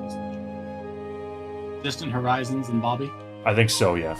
I've never used Distant Horizons. I know a good friend of the channel, Alpine, whose channel is a lot bigger than mine, but good friend of the channel, Alpine, he uses Distant Horizons for his stuff, and it also looks really good visually. So they're both good options. I just always have found Bobby Mod does a good job for me for performance, and then basically, like, because I use Bobby, I never found the need to switch to Distant Horizons. So Vaughn says in the chat, I'm not sure how clear chat is in the stream. I'm assuming it's good, but Vaughn says that Distant Horizons is not as good for buildings, but works better for natural landscapes. So obviously, given what we're here doing, we're going to want to use Bobby. But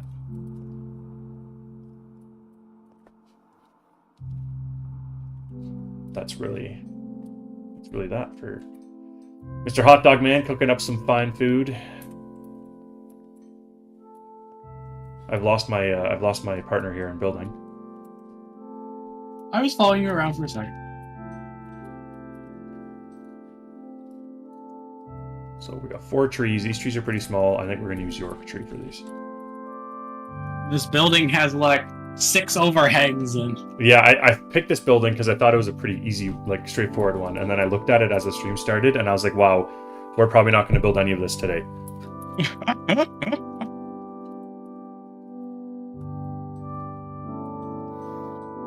How is the music looking? Like, is music still... We're in... It is still playing. It sounds like we're in generic lo-fi. Oh, it's still lo-fi? It's still, like, Alpine stuff? No, it's not Alpine stuff. It's C418? Yeah. Okay.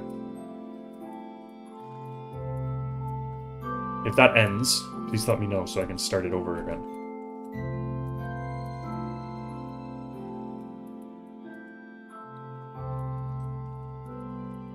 So there's a good amount of you right now in the stream. So I guess now's a good time to ask, like, what would you want to see going forward from this channel? Like, what would you like to see? What do you like? What do you not like? If there's anything you don't like, if you say just you don't like anything I do, maybe the stream will just end and we'll say, okay, see you later. But hopefully you like something. Otherwise, I'm assuming you wouldn't be here. But what things do you like on the channel? What things do you think I could improve on?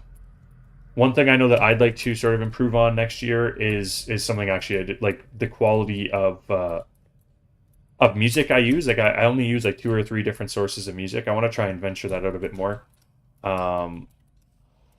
I've started doing more shorts, which have used sort of music that isn't just C418 or Alpine. I'm just always worried about getting copyright strikes, and that's why I've always been hesitant to do other music. But I think as I've been on YouTube now for a long time, as just like a hobby, I think I have a better understanding of how those things work, and I'm not really as afraid anymore of copyright claims. I do just still have the fear of copyright strikes, because obviously the channel's like 10 years old and I don't want to lose the channel. But so Poland says, I like the history part of the Union video. So the thing with the history in videos is I feel like it's 50-50. Half the people who watch the videos want me to do less history, and then the other half want me to do more, or like it in general. Maybe not necessarily more, because how do you do more history? History is history, but they want me to do the history. The other half say, oh, just stick to other stuff. Because I thought about one of the things I've got here. Like, I've got a list of videos I want to do in the future. Hey Nico, I will do that as soon as I'm done this sort of topic, but I'd be happy to show you the building with the best interior. So I've got a list of videos that I want to do coming up. 3 of those videos are just building Toronto related. Those are the video on the CN Tower, which I talked about earlier, will be the next video on the project. The Princess of Wales Theatre, which will be done if Star ever finishes it, and then the Rogers Centre. Like, those are the 3 ones I know I'm doing for sure. I'm probably also doing a couple more that I know about. Obviously, the yearly recap, which is something that I don't need to write down because I know I'm doing it. But then on the other side is some other videos that I've had on this board for a while that I'm just not sure whether people would want to see. And so that's one of them is a history of the Gardener. Because the Gardener is a pretty controversial piece of Toronto. It's often talked about in the news. Pieces of it have been torn down because they've voted to tear it down, and other people are saying all of it should be torn down. So I think it'd be an interesting video to sort of talk about the history of the highway and how it was built and all that stuff. But I just don't know if anyone would want to watch it. So that's why I haven't done it yet. And then the other two that I have on here on this list are sort of how to build tutorials for interiors and exteriors, which kind of goes back to what Jumbo Plane Spotting was asking about earlier. About how to like something like that, basically, where I'd go step by step with showing like a tutorial of how to build. But those are sort of the thoughts I have on future content on the channel. That was the plan in Poland. Is sort of have it visualized through the server. Maybe not like building old versions of it, but that's sort of what the thought was. Nico, to answer your question, I would say the best interior is probably Union Station. Simply because I think it's the most interactive, it's the most detailed. Obviously, you come into the Great Hall, and the Great Hall is the Great Hall, but then you come down to the sort of concourse level with the stores, and all the stores are also decorated. All the stores have NPCs in them. So I think from a large-scale perspective, I think this is our best interior from a visitor point of view, just because everything is there. Now, that being said, it's not the most detailed building because it's just simply not that detailed in the real world. It's just like it's a way to get to a place, right?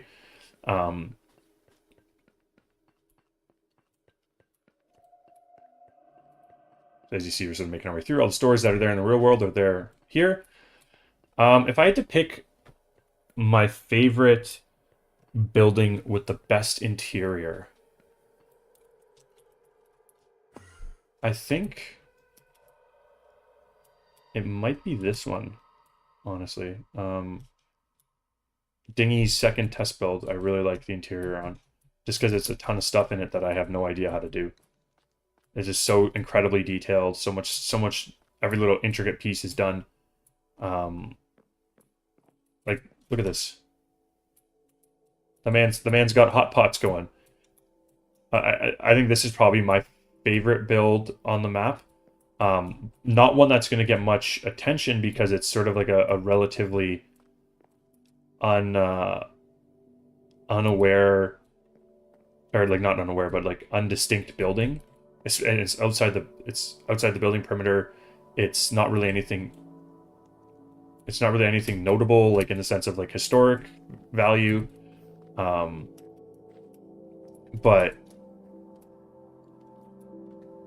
Dingy did a really great job on it, so I think I want to showcase that one. That's probably been my favorite interior right now, but there's so many different interiors. If you want to be sad, you should look at this one right now.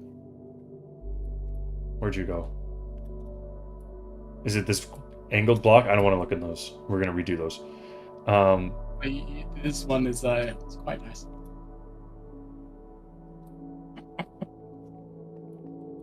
I'm not even going in there. I saw through the window what that looked like, and I'm not showing that to anyone. Jumbo, to answer your question, we always, or it's not really a question, but about building Pearson Airport, we always build around our current exterior of the building. So we started with this block here 7 years ago, and then we built out around basically continuously expanding. And then right now we're expanding to the south, but we're always connected. We don't want to have big spaces between our different sort of builds. There have been two exceptions to this case. The first is this building over here, up in this corner, the John Street Community Office, or not Community Office, the John Street Office. John Street's a marketing firm. The reason this was built is because we actually hosted an event during COVID for John Street for their anniversary, and that was a paid event. We were paid to build this basically and set up that event for their employees. So this is built even though it's outside the building perimeter for that reason. There's another massive structure that was built outside this area that for the time being we're not actually allowed to have on the server. Hopefully that is changed in the future, but for now, it's not. So other than those two exceptions, we only build around the exterior of what's currently built up. So Pearson Airport is way far out of the building exterior, so we're not ever, frankly, I don't think we'll ever get to Pearson Airport.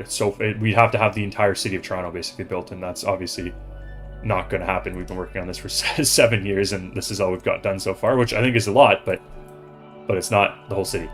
However, if you like airplanes, which given your name, I think you probably do, what's more intriguing, I think, to a lot of us, because there's a couple of plane enthusiasts. Our photographer Nasser is a real big plane enthusiast. And I think what's more intriguing to him, and also to me, because I think it would just be an interesting thing to build, is that although Pearson Airport is quite far away, in the grand scheme of things, Billy Bishop isn't. Like when you're standing at Billy Bishop on the end of the runway, you can definitely see the city. Like, you can see what we've built, and this render distance is pretty small. Like, I can, just for the sake of this purpose here, let's pump up the render distance to 135, which is what my renders usually are. Like, when I do a video, I'm usually rendering at 135 chunks. So from here, if we go and sit on the runway at Billy Bishop, as my computer dies, we'll give it a minute to stop dying.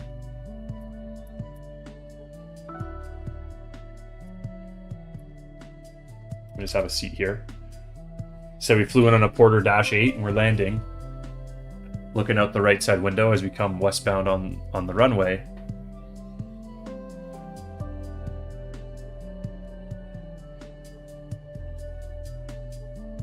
Like, things are there. We're getting kind of close to the lake, which is really exciting. I think I've never felt, and this is kind of maybe bad, maybe this isn't good that I've felt this way, but I haven't really felt a sense of great accomplishment on this project, even though there's a lot of it built. I think that when, and I'm not saying this if anymore, I would have said if you asked me a year ago, but we've made a ton of really good progress, and our build team this year, or not this year, our build team right now is excellent, both with the detail they build with and the speed. So I'm pretty confident saying when we reach the lake, I think it's going to be the first time I feel like we've truly achieved something really incredible on the project, because then there's going to be a sense of completion there, in a way. Like, there's nothing left to build to the south. Obviously, you have the Toronto Island, and you have Billy Bishop, and you have all these other things, but once we get to the south shore of Toronto, there's a lot more options for us to consider, right? Like, we could build Billy Bishop next, and then just build the airport. We could work on the island. We could work on a bunch of different things, right? So I don't think it's out of the question that after we reach the lake, we come and build the airport, simply because now that we've gotten a bunch of the world loaded in, from the south shore to here is not that far. It's well within render distance. So it wouldn't be out of render distance, above the maximum of the vanilla game. Yes, above the render distance of what I would render in, is what I'm saying, I guess. So it's not out of the question that if the build team wants to do the airport, we skip across the lake to here, and then basically build around up to Bathurst across Lakeshore, like this little pocket. So it's possible that at some point next year you see us build the airport. It won't be Pearson, but it would be an airport, so.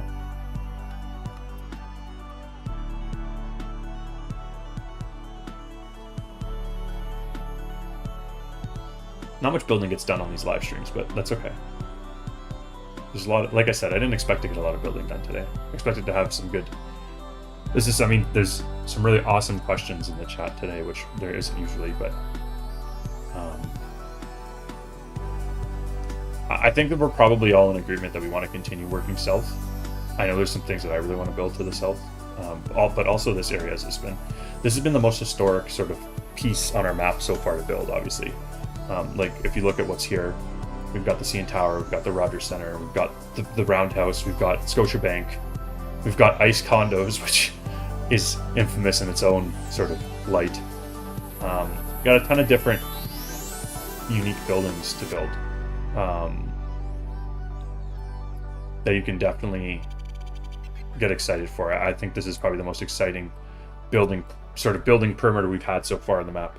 And I think there's also some added hype to this area because I think our last building area was probably the least interesting, which was our northwest corner of the map. I think that area had a lot of low-rise stuff that's about to get torn down. It's like some of it's abandoned, and it's hard to get motivated to build that kind of stuff versus this area, which we've got some interesting condos, we've got some hotels, we've got some arenas, we've got the CN Tower. So the interior of ice should just be a mess of nonsense. Make it look like a post-apocalyptic nightmare for the realism. When will the LRT be completed? Well, I'm hoping this year. I mean, we've been waiting 13 years for it. On the project, I'm not sure. The project it may be completed on the project before it's completed in the real world. It may not be. I don't know. I can't really. Batter 14. Hello, I've been watching you for a bit now. Well, thank you. Thank you for watching. How much of the path network have you completed? And are you building all of it? That's a great question. So the path is a unique piece on our map because it's the only thing. I don't know how long you've been watching the stream for today, but the path, the building perimeter, we always don't move to the next area until we're done with the area we're currently in. The path is an exception to that. The path, no one has to build the path because it's so complex, it's so detailed. So what we've decided with the path is that if someone wants to build it, they're able to, they're welcome to, one of the building team members. But you don't have to. So what that's sort of left us with at this point, as you see the flood at Union Station, let me just remove some excess rafts. And what that's sort of left us with is that different points of the path are built and different points are not. So the subway, which technically isn't part of the path, but it is underground. Subway stations within the building perimeter are built. We've got that sort of walkway to the streetcars. We've got NPCs that take you to the next subway station. See, now we're at King. We're going to go back to Union for discussion's sake. But the actual path itself is not as built. Pieces of it are, like if we come out here. This part is built. Like little pieces are built. But then it ends.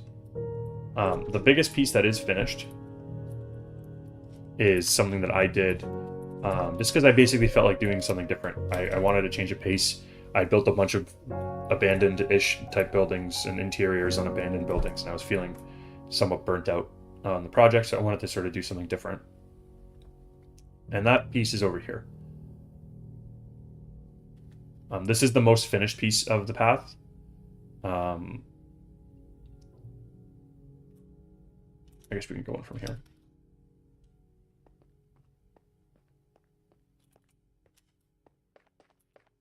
So it connects up to the Hilton. And there's all these stores in here. Convenience stores, things like that. This is like the lobby level of this building, but then you go down and then we get the actual path. This is where the path actually comes up in the real world. It is as accurate as I could make it. And then after I built it, I actually walked it in the real world to see how I did, and it seemed pretty good. So.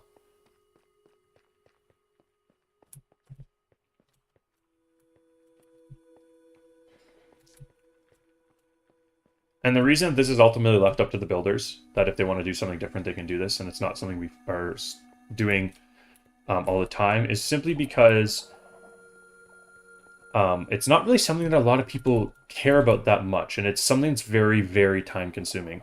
Like this took me 2 months to do almost, just because it's so hard to pinpoint things underground. When you're constantly building underground, it's you don't really know, you don't have anything to build off of, you don't have any schematics, you don't have anything like that. The food court, however, is full of vendors. So if you do make your way down to this food court and you're hungry, or at least there were vendors, I guess some of them are gone, but if you make your way down to this food court and you're hungry, there are some vendors down here to buy food off of. But this is the biggest piece here. It comes up in a couple of different buildings. I'll just show you here where it comes up.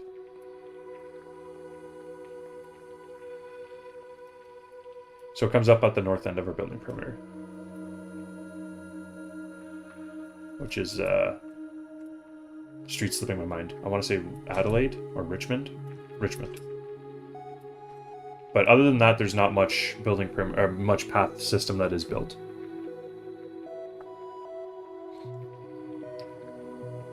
The one area that I suspect will be next,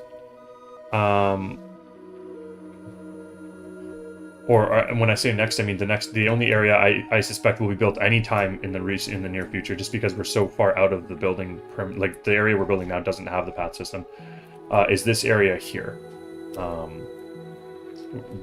where underneath Brookfield Place over to the Hockey Hall of Fame, because the Hockey Hall of Fame's not done yet.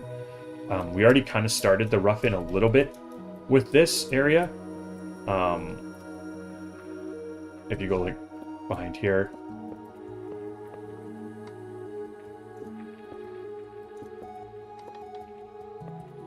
we find the Union Station subway. So I suspect if we are going to do any of the paths soon, it would be that area next.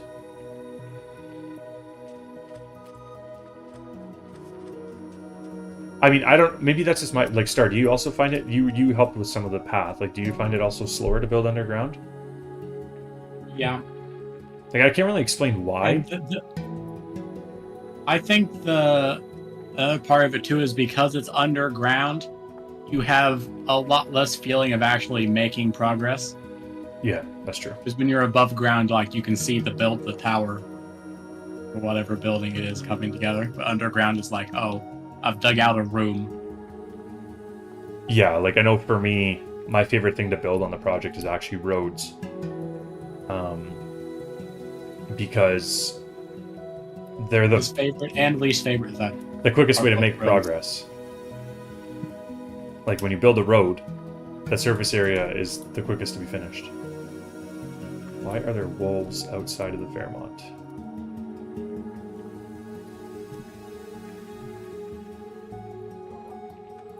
Oh, this is somebody's dogs. I don't know. Someone put dogs here. I don't know whose dogs they are until they come back, or they're just going to be here forever. There wasn't that one person that was running around with all the dogs following behind him.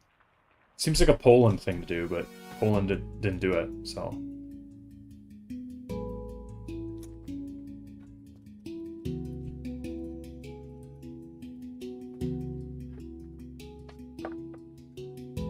The nice thing about all these great questions is that it's ensured I haven't had to build anything.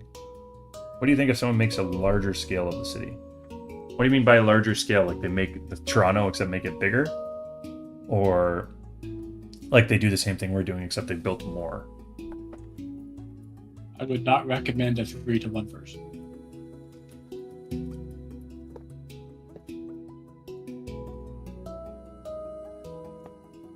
Because I can tell you, building on a 3-to-1 scale is the most miserable thing I've ever had to do on Minecraft. Having to speak from experience. Was it 3-to-1 or 2-to-1? It was 3-to-1, right? Yeah. 3-to-1. Like, here you go. This is that small building I showed you earlier, built on a 3-to-1 scale. And it was the most difficult thing I think Star and I have ever done in Minecraft. It was so hard to build this thing. It was just a bad time compared to the small version, which we actually had fun doing. Just for comparison.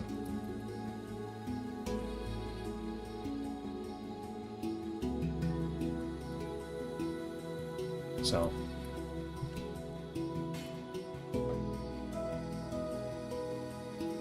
I know the Build the Earth team has built more than us, I think, but their team is kind of sporadic. Like they don't build all in one place. They don't do interiors.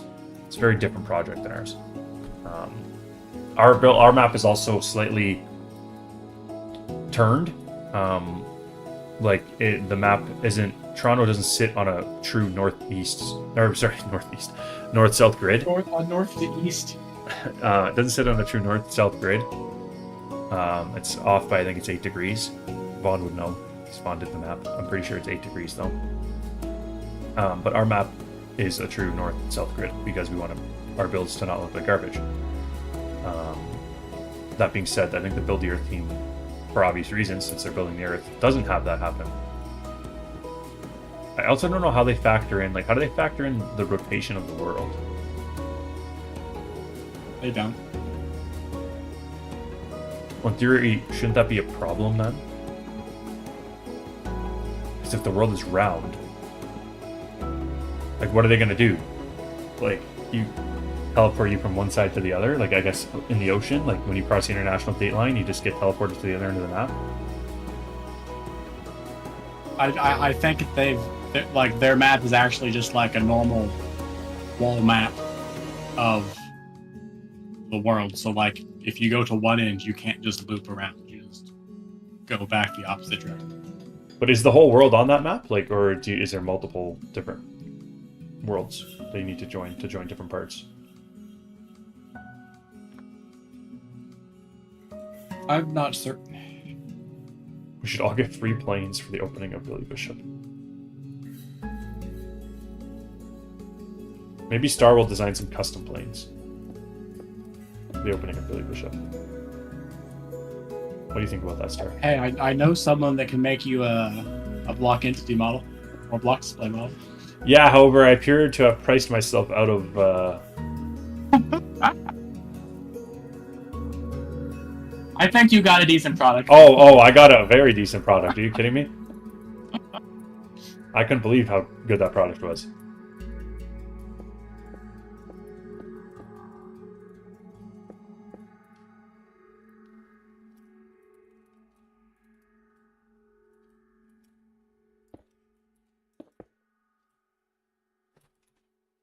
Okay, so we are making very little progress. I don't know about you, but I am a measuring fool over here. I'm not a measuring fool. I'm doing streetlights.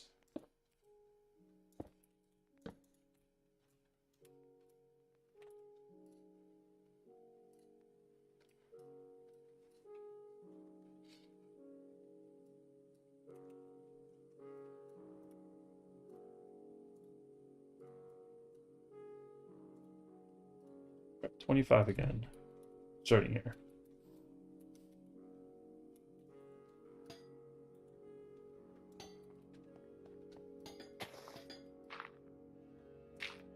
This is a building.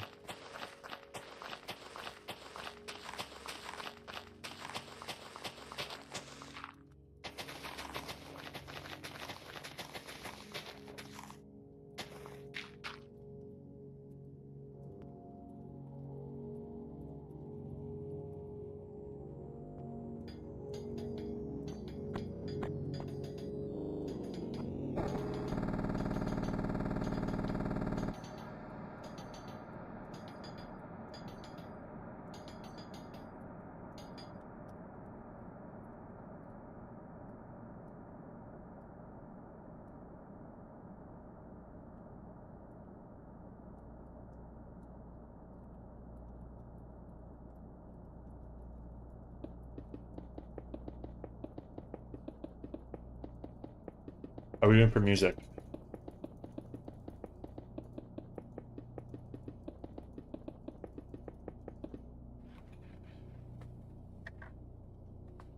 I can't hear any music right now. No music? Any music right now? No music? No, I think there's music. It's gonna do a weird, you're gonna get a weird duplicate on the stream, but I'm pretty sure the music, I think it might just be a song that plays in low tone. Okay. We'll revisit that in a minute or two.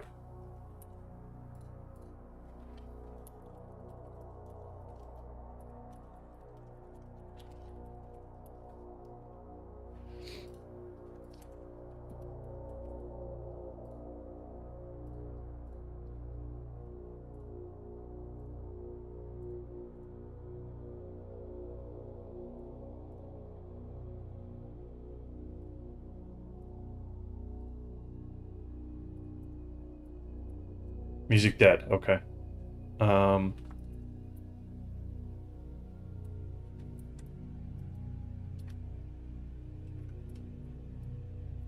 Suppose this would be a good opportunity for me to get some water. Yes. Enjoy the new music, and I'll be right back after I get a quick drink.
Okay. I'm back. I ate a cucumber. Feel better. The mouth was getting a little bit dry, so nothing a quick snack-sized cucumber can't fix.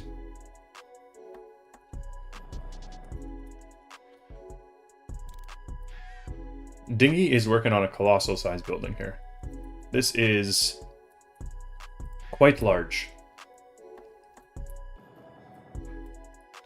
I find the block-sized buildings are always difficult. You know, they always start off and you're always like, oh, this is so exciting. I'm going to finish a whole city block when I finish this building. And then it ends up being a very large challenge. So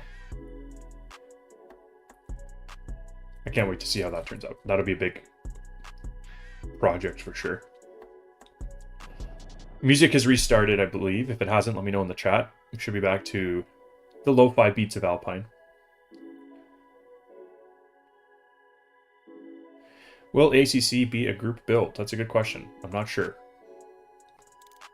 I know the Rogers Center interior is probably going to be a group project because there's just so much to do.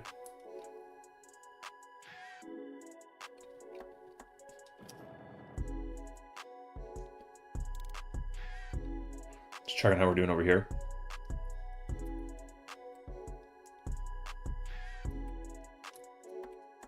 All right, see you later, Poland. Thanks for joining. Yeah, probably Vaughn, same idea, yeah.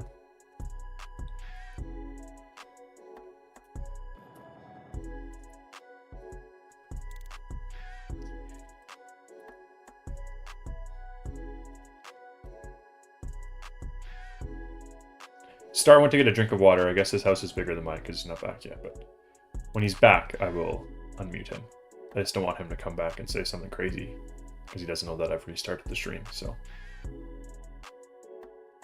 How do I join the server to explore? Great question. The server is hosted publicly. You can join it at buildingto.ca, and I will put that in the group for easy copying. You can join it with any version of 1.21.1 or newer. It is joinable to the public, but it is in survival mode for visitors, so you can walk around and explore the map. We have a bunch of different stuff set up for visitors to do. If you do want to fly, you can do so 3 different ways. There are a couple of quests that give you temporary flying. There is a quest that gives you an elytra. If you vote for the server on different server websites, which you can get those websites through /vote, you get spectator for a temporary period of time. And it is also a Patreon store item on the my Patreon, which is in the description. So a few different ways to fly if that's what you're looking for.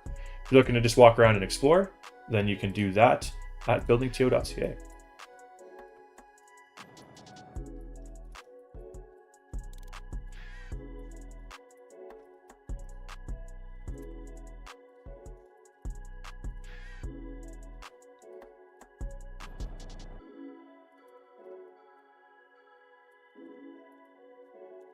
I'm going to copy another one of those trees that Mike had here. They're good to use if he still has one out somewhere. Yeah, he does. A little bit denser than the tree I was using on the other side. I think it looks a bit nicer.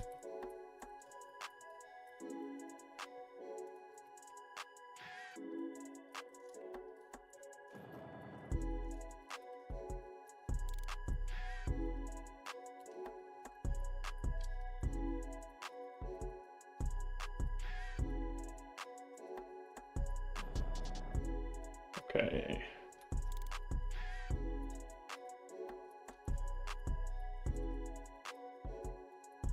We've restarted again.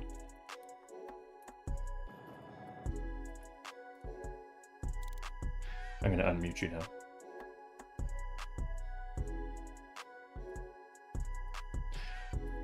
Our friend Star is back. However, I don't... Seems like he has less energy than before, though. Yeah. That'll happen.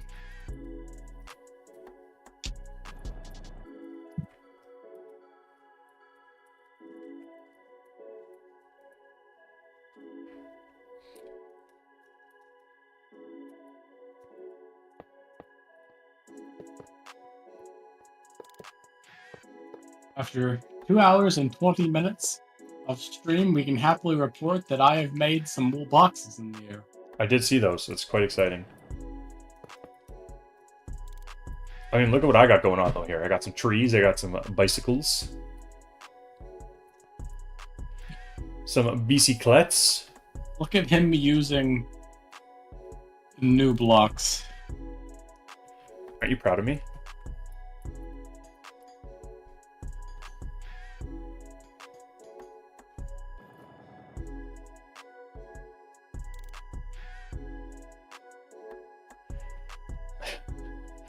I'm gonna use this clunker of a bike too. This thing looks so clunky. Let's see how this looks. Oh,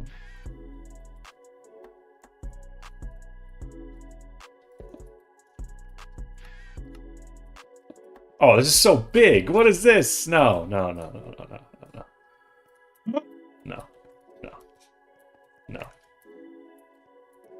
See, that's why I don't try new things.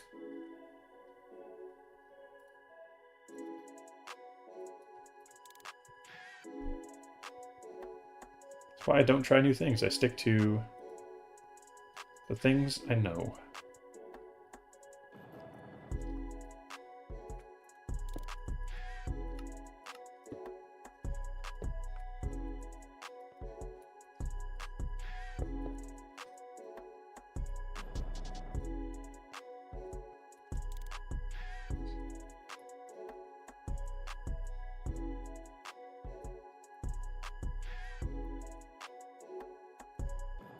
What do we got here? We've got a sign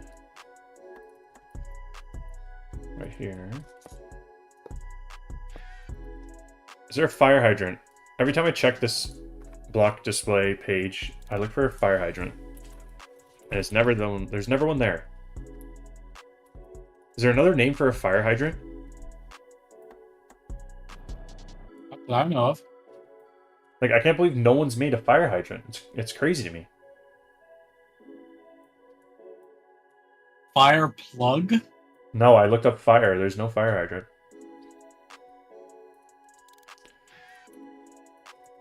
The heck's a fire plug?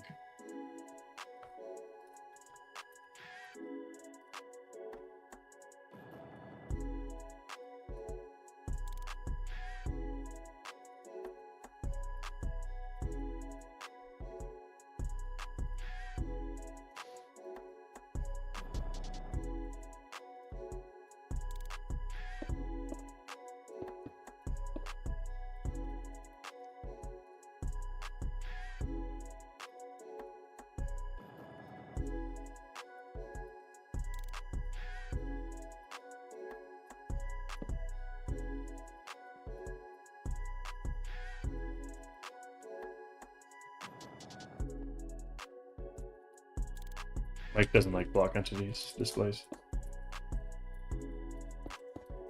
He can't explain why he doesn't like them. But he doesn't like them. I quite like them. They don't lag the server. I know you like them. I like them as well.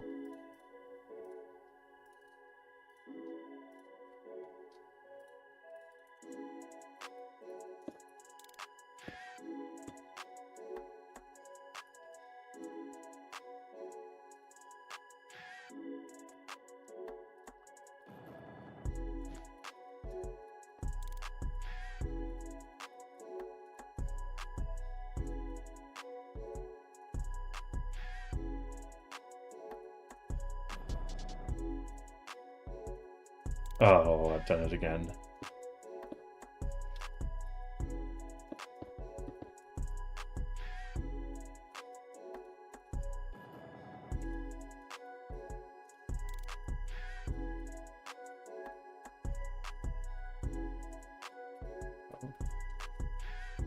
So those little maps of the city.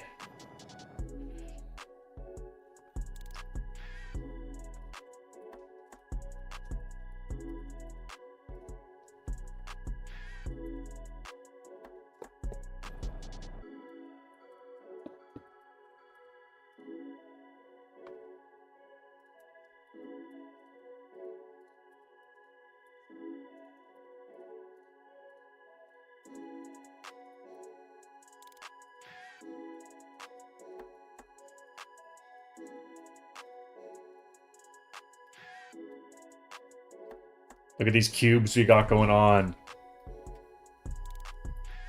Oops.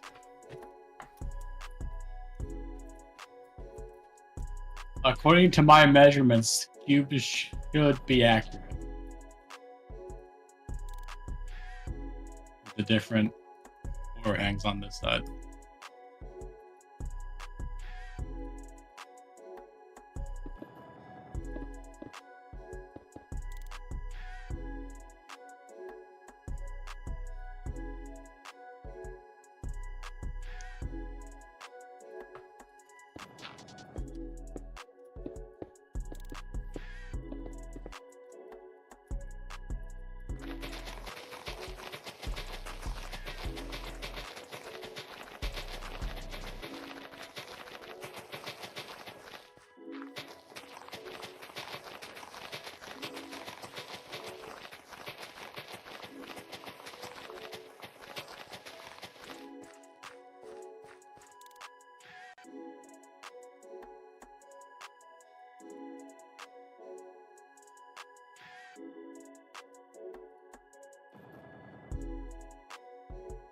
I'm just going to keep taking the sidewalk over until we get past the building at the very least, and then go from there.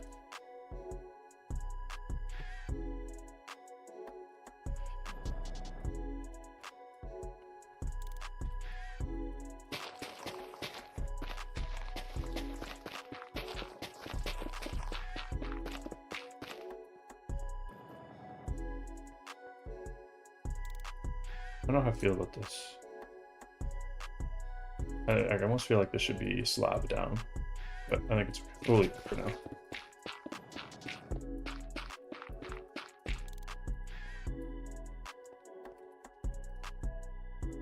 Like this is too distinct. We're gonna make it a slab. When did Diggy leave? I didn't see him leave. Just hold on, there we go. Ah.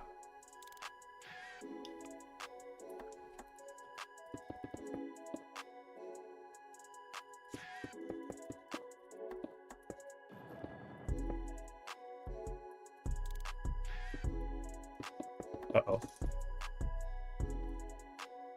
Seems as if Dingy might be having some issues.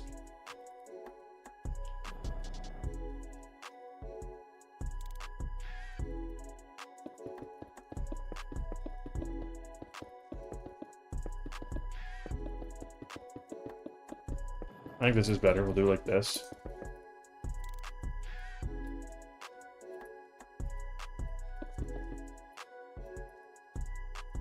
And then maybe we'll bring it up.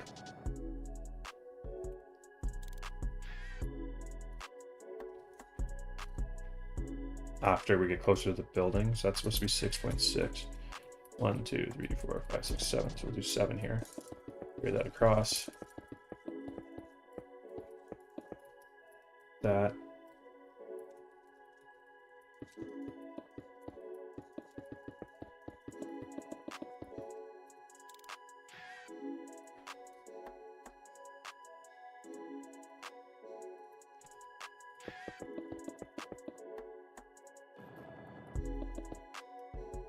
There you go. And then that block is this. So that block is you. This is what's next, like this.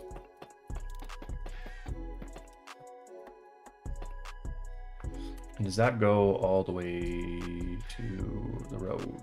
That's the question. I think it does. I think we carry that block all the way to the curb. So there it is there. This is definitely something I want to figure out in the new year, is how to show you what I'm looking at right now. But this carries right. This does carry right to the curb.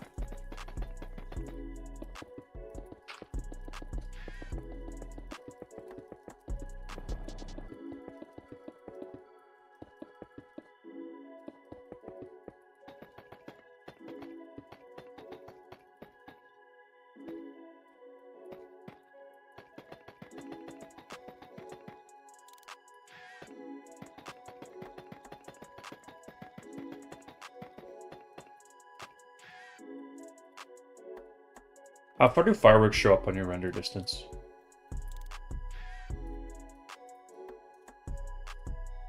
$64 blocks. Why is it so small? Is there a different type of entity? Like,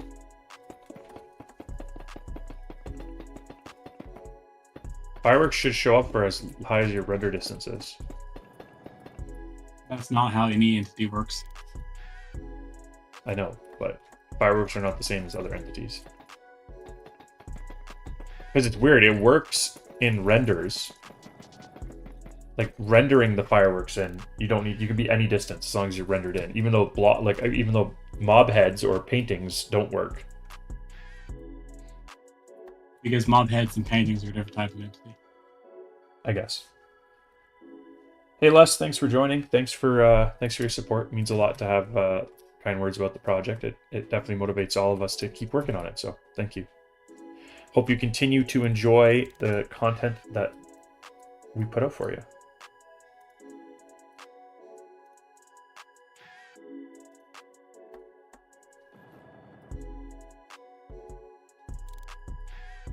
So this is here, this.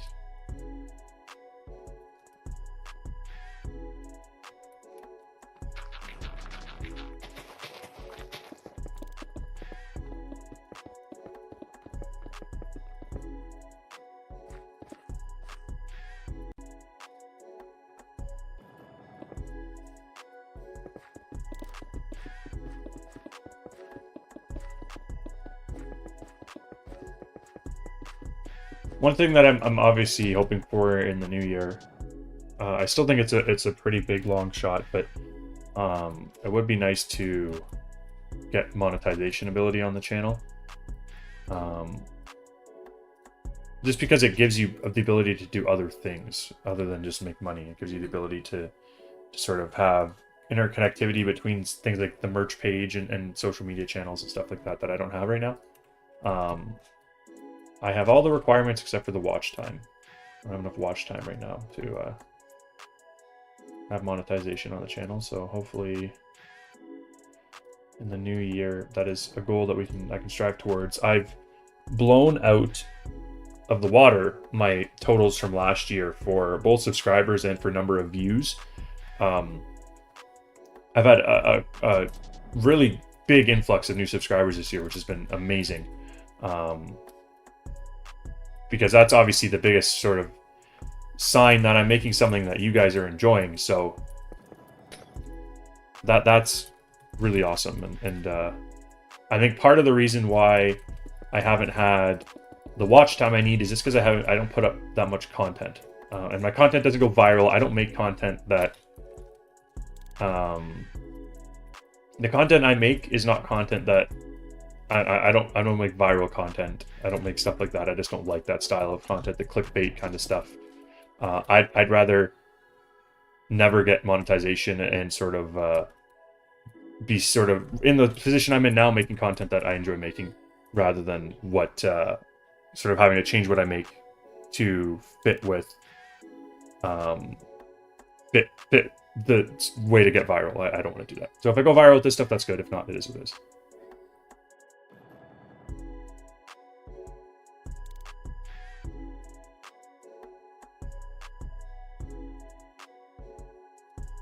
I had to mute myself for a second there because one of my neighbors was walking by and I think their kid was crying or something.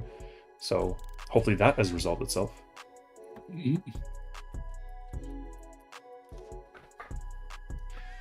Second one, Les said, been following the project for a while. It's phenomenal what you guys have done. I live in the St. Jamestown. I do architectural renderings for profession. Well, thank you, Phantom. Like I said, it's truly you guys that keep us going. I mean, I'm speaking for myself, but I think I'm speaking for everyone when I say that if it wasn't for the sort of words of support on the project, I don't know if we would have the motivation to keep going. So the fact that this is something that after 7 years, people are still interested in looking at, exploring, checking out, that sort of makes it all worth it for all of us. So thank you. Thank you for sharing your support, and thank you for continuing to watch.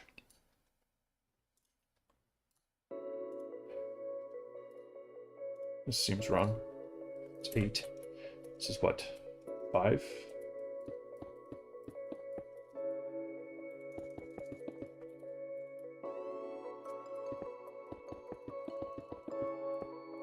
Yeah, so second to what Vaughn says there, just because that disappeared pretty quick. Visitors to the server and comments on the video. That's something that visitors to the server is definitely the most fulfilling. Like, you guys watching my content, don't get me wrong, it's amazing to have you guys watching my content and engaging in it, subscribing. But when you guys check it out, it's such a cool feeling to be like to sort of hop on the server at a random time, not even necessarily when I'm streaming, just like at a random time of day, and there's like 2 or 3 people on exploring, checking out the different quests, things like that. That's a really, really cool experience. Just to see that something you spent time building, and not just me, that all of us on the build team spent time building, is being enjoyed by other people is super, super cool. So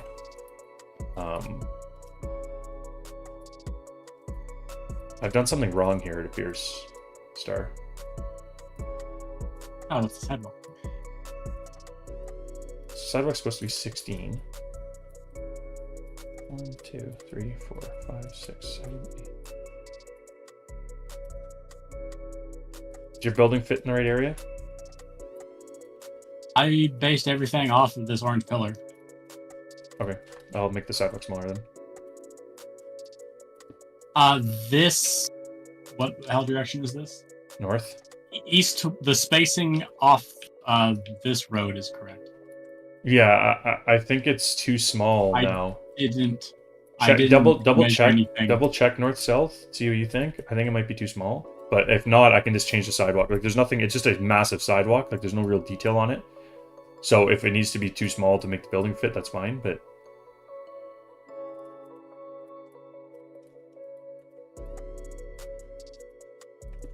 Because I'm supposed to have 3, at least. It's supposed to be 3 stone brick north of the dark stone.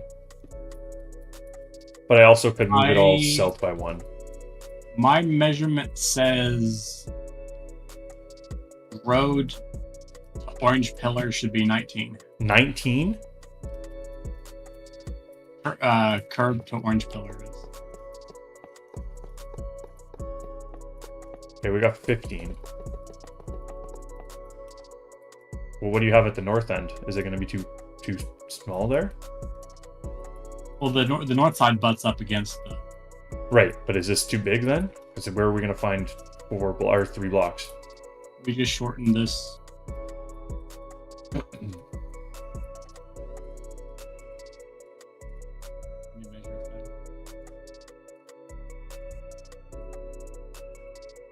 Let me measure that makes sense from a sidewalk perspective. Because like I should have 4 here like this.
Pulling off of the tracks. Yeah. This is where the orange pillar should be. Okay, that fits perfectly with what the sidewalk measurement is. So I'm an idiot. I'll leave that there for you now. So you can move that.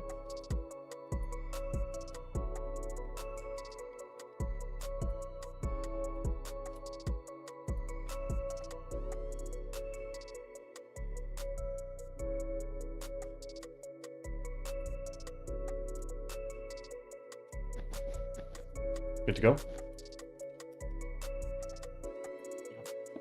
Sorry about that. I'll accept... At least it was noticed now instead of after the thing was built. Yes. Very, very, very true.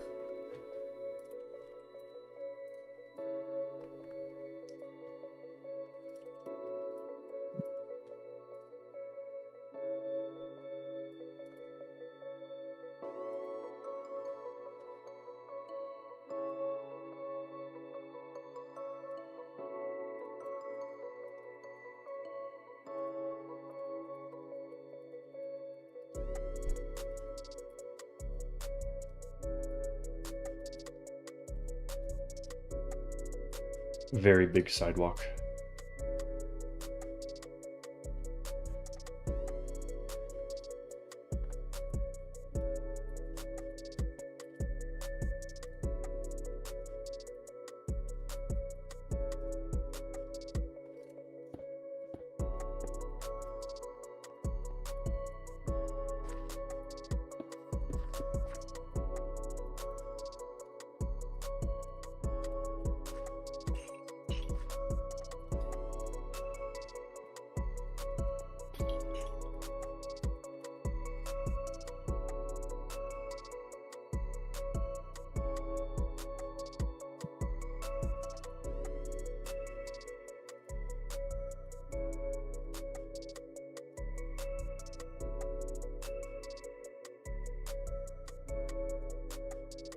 I've actually eaten at the restaurant in this building.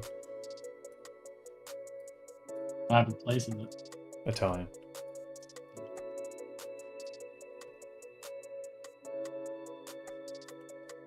I don't really remember. It was a few years ago. I don't remember if I liked it or not. Which probably means I didn't, but... It was average then. Yeah, it was average.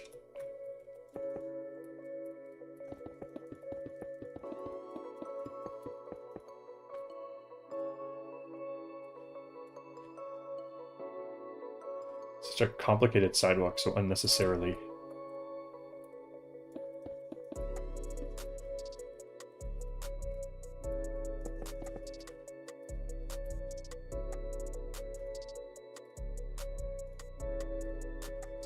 Eleven and a half. 3, 4, 5, 6, 7, 8, 9, 10, 11, 12.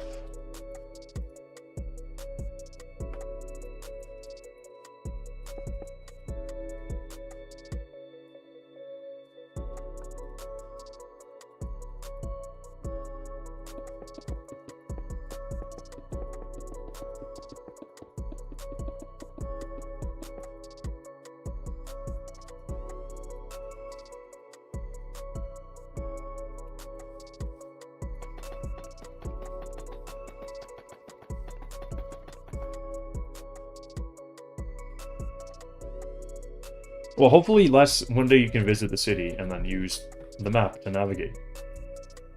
That was one of the cooler things that I've had happen on the project, was that my dad actually had to go to downtown Toronto for something, and he wasn't really sure how he was going to get to where he had to go, and he used the map to figure out his path, basically.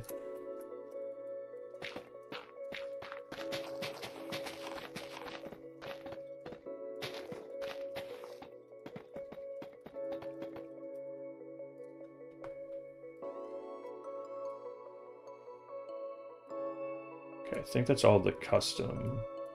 When I say custom, I mean darker. Yeah, that's all the darker stone brick for this area here.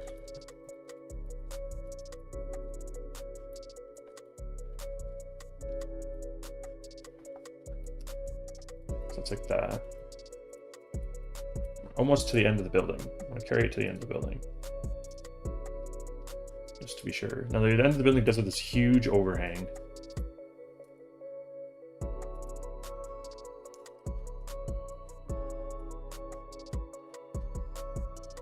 So maybe we will just do this as well. It's probably 2. Yeah.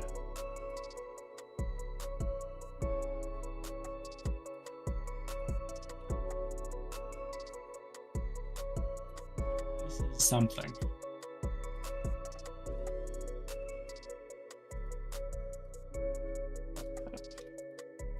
Six past here.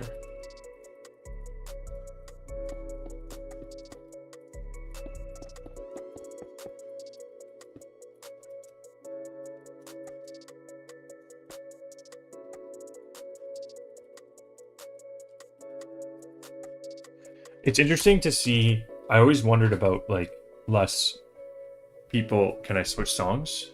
No. I have no ability to switch songs. Why is it this? It's Alpine's. I think Alpine's song is 45 minutes long, so it's gonna go for another 20 minutes.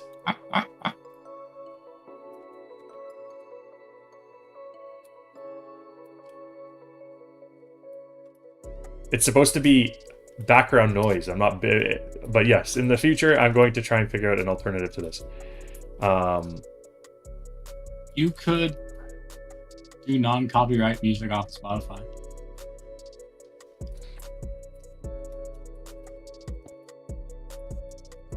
I mean, how do I do that right now, though, in the middle of the stream? You don't? I don't think.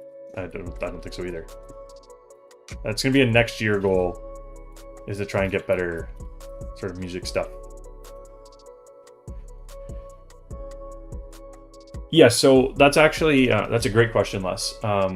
So when there's a big development, we always make this sort of decision to whether or not we're gonna go back and change what's there. So if you go back on the history of my channel, there's a video on the Go Station bus terminal that used to be here. It's not here anymore. Now it's being built into CIBC Square. So Vaughn has gone and built the new CIBC Square, even though it's not finished. He's gone and built what's going to be there. And we've moved the old building to the Building Toronto Museum, which is not ready to be released yet. That's something that we're hoping to get done next year at some point early in the year. But basically, we've set up a museum on our, I'll show you this part. I'm not going to show you the museum, but I'll show you the map island. So on our island for our builders, this is a builder island where we keep sort of our resources that we use to build the map, cars and our signs and things like that. On map island, there is now a museum where we've moved the Go Station bus terminal, the old one that's now gone. And essentially, we're going to make a museum with a little information about our build team, people who used to build for us, that kind of stuff, information about the project that you guys can explore. And that's where we're going to move all the old buildings once they're replaced.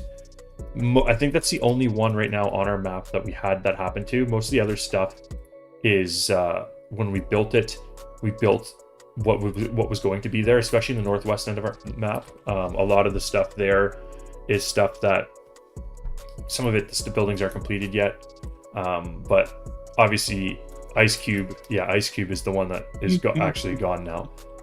But we're gonna obviously have to revisit it. We usually sort of talk about it at the beginning of the year. At some point in the year, we sit down and say, okay, what's been changed, and then decide whether or not we're going to change it on our map as well.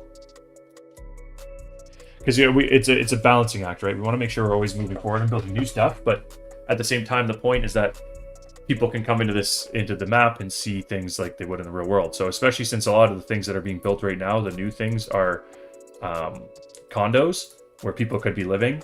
It would be, I know I would be disappointed if I lived in downtown Toronto and I wanted to see the building I live in, and that area was built on the map, and it wasn't it wasn't what's there. It's some old thing that was there like 7 years ago. So it's definitely a balancing act for the team to try and figure out all the time, but I think right now we've got a pretty good balance on how we do it. Obviously, when we get to more, as we expand out more, that problem compounds and becomes greater and greater. But Poland, welcome to the stream. I don't know if you were on the stream when you were in the server, but now you're on both, I guess, so that's good.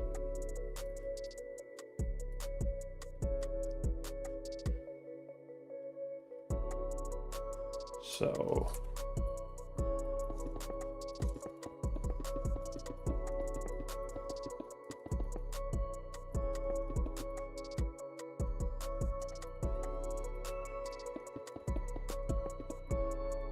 yeah, that takes us across the south end of what the sidewalk's going to look like.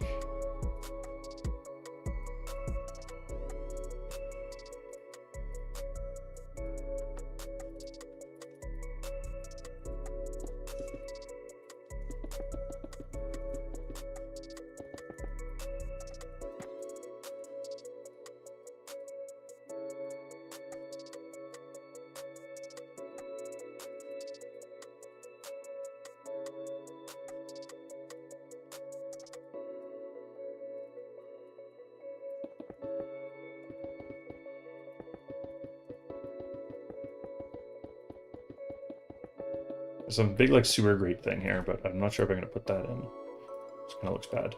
We'll leave it like this for now.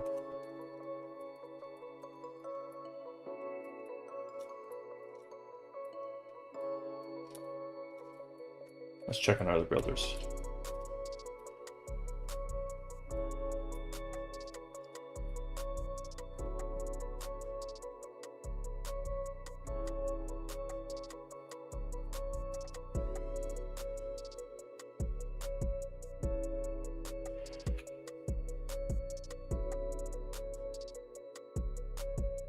Oh, that's...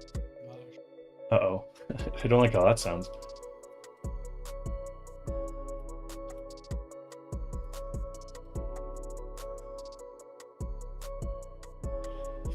One thing I want to try and do next year, for sure, is commit to streaming at least once a month. I think and not just Toronto content, I want to do more Belcappy content. I really enjoyed the Belcappy stream I did. I think it was in like October or September, and I just didn't have the time to do another one. But I think if I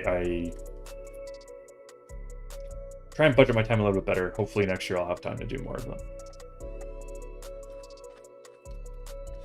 This area is coming together. Vaughn is getting these plazas next to the Rogers Center all completed.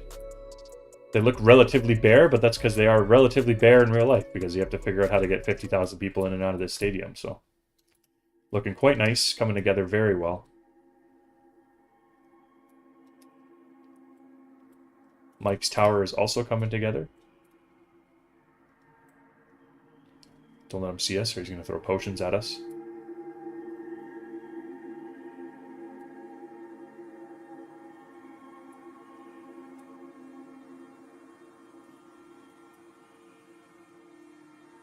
Oh, that's the wrong egg. Where are the eggs? Oh, too late. Okay.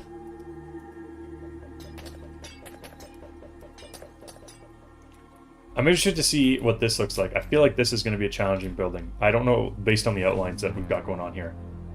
Seems like Soul Guardian picked a pretty challenging one to build, so this could be an interesting one.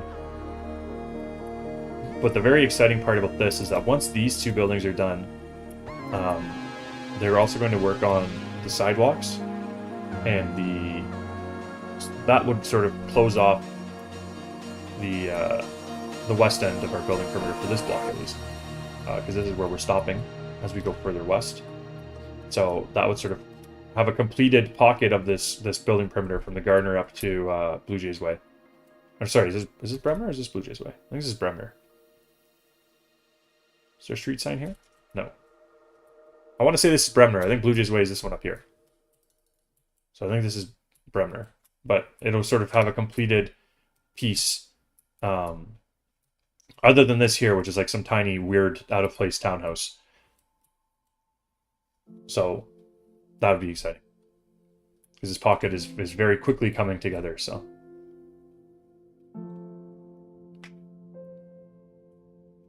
I think the south half of this building perimeter is a little bit less complicated than the northern half.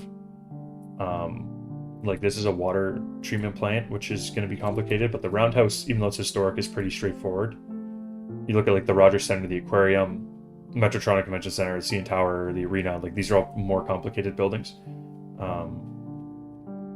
But also more rewarding in a way too, so.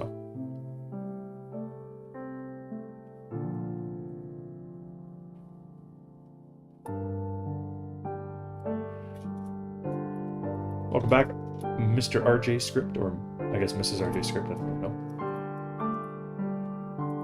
Based on my channel demographics page, it would be more likely that it is Mr. RJ Smith, but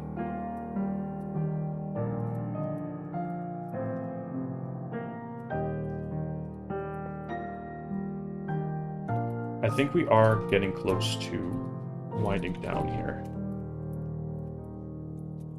Star, how are you feeling?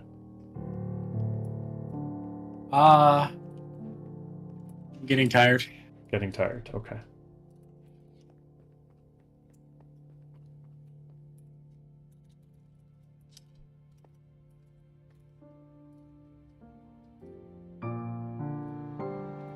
The world's biggest parking sign here. 24 for 24 hours. This is quite cheap.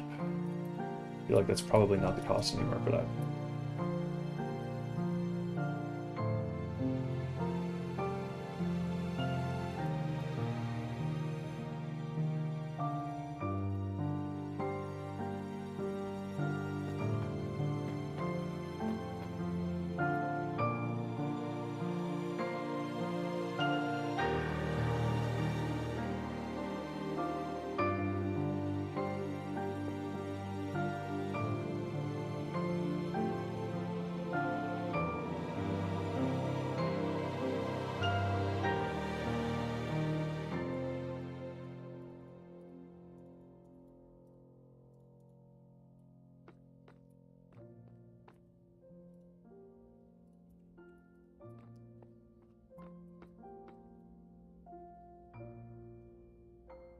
Mr. So I guess Chris Besson is RJ Script. Thanks for joining the stream. Hope you're having a good day. Hope you had a good holidays. New Year's coming up. There's going to be one more piece of content out on the channel for the rest of the year, and that's going to be on New Year's Eve. It's going to be a short. Other than that, this is going to be it for me for 2024. So bearing something dramatic, I will not reach my watch time I had from last year, but like I mentioned earlier, I had some great growth in subscribers on the channel, and I had some really good growth for for views as well because of the increase in shorts. So that's another thing I plan on probably doing more of next year, is more shorts. I think they're great for attracting new people to the channel. So.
With these weird flower pots that go across here.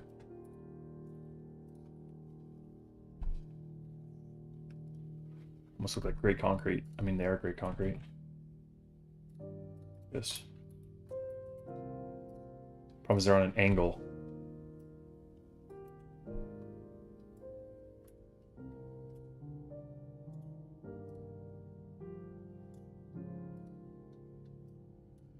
$26 across. And then 12 up. So start here. 3, 4, 5, 6, 7, 8, 9, 10, 11, 12, 13, 14, 15, 16, 17, 18, 19, 20, 23, 24, 25, 26, and 12 up. 8, 9, 10, 11, 12.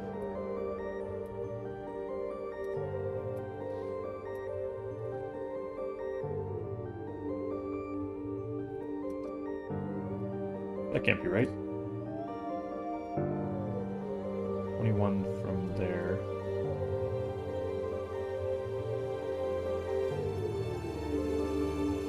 Oh, I know. I see what I did wrong here. Hold on.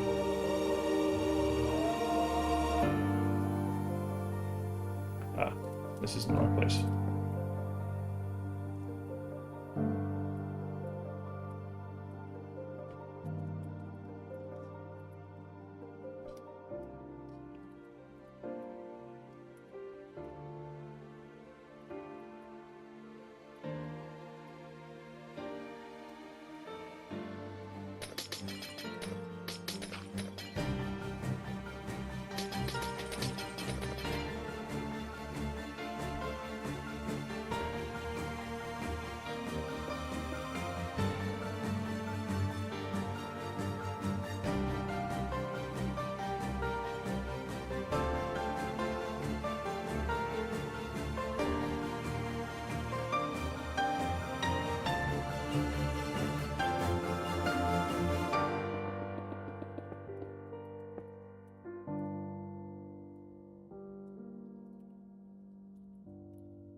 So these angled things go to here.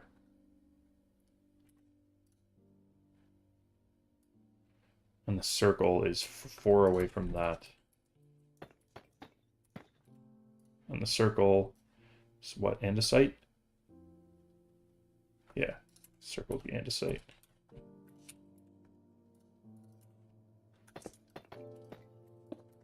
So we got to do a line.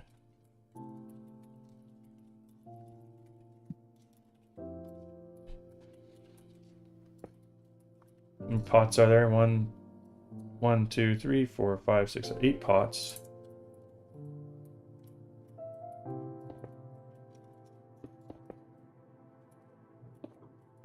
Two, 3, 4, 5, 6, 7. That won't work. Let's try with one space. 2, 3, 4. That's gonna be too many. So maybe we'll alternate. 2 pots. That's gonna look stupid. We're just not gonna do. I think maybe we'll just do less pots.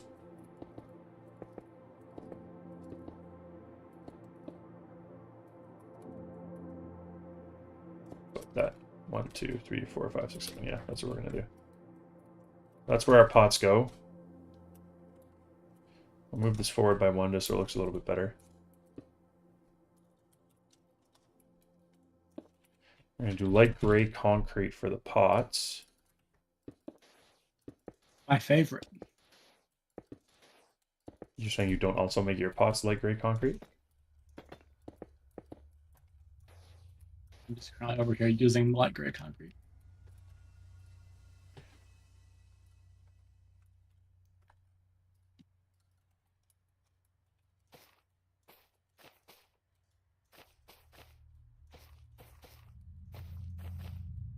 Can moss go vertically as well?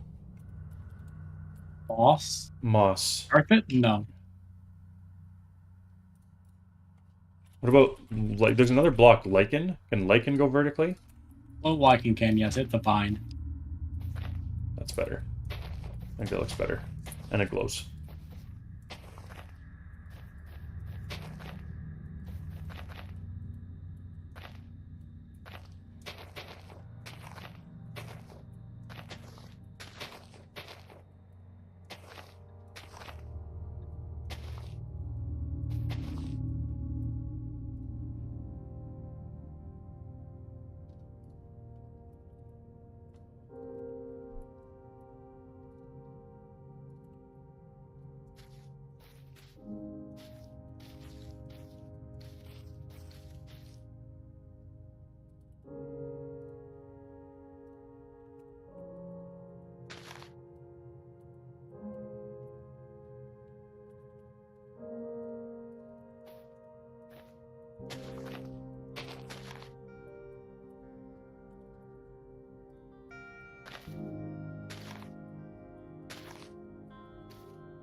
Everybody's on.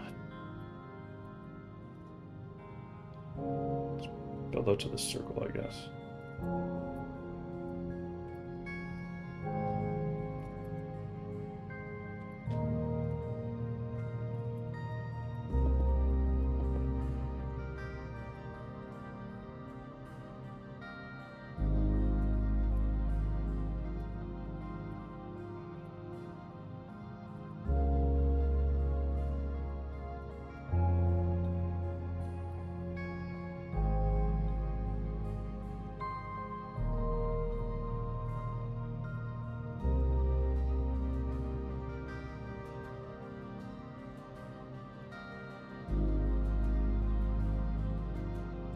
Maybe 7 from here.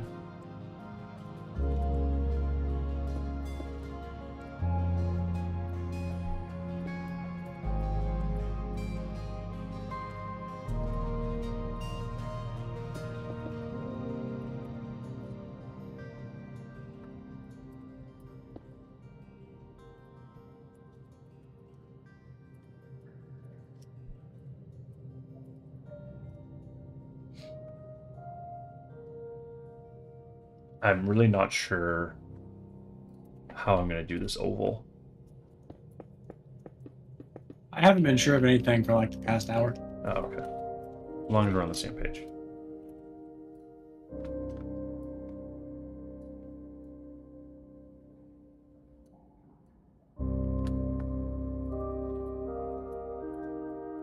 One, 2, 3, 4, 5, 6, 7, 8, 9, 10.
Or from there.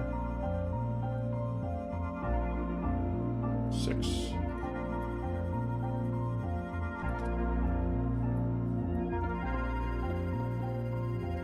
On Earth.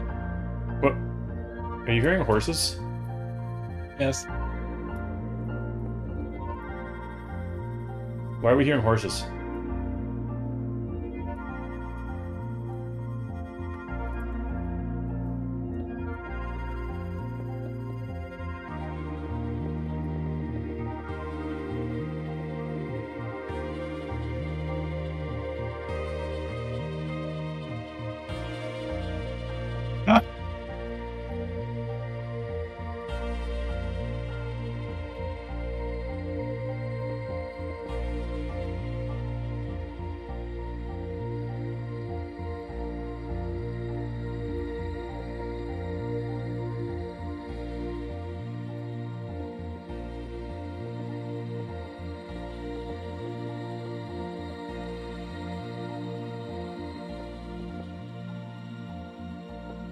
Have I ever told you how much I hate building circles? Not this month yet. Okay. Just wanted to make sure. I've told you before.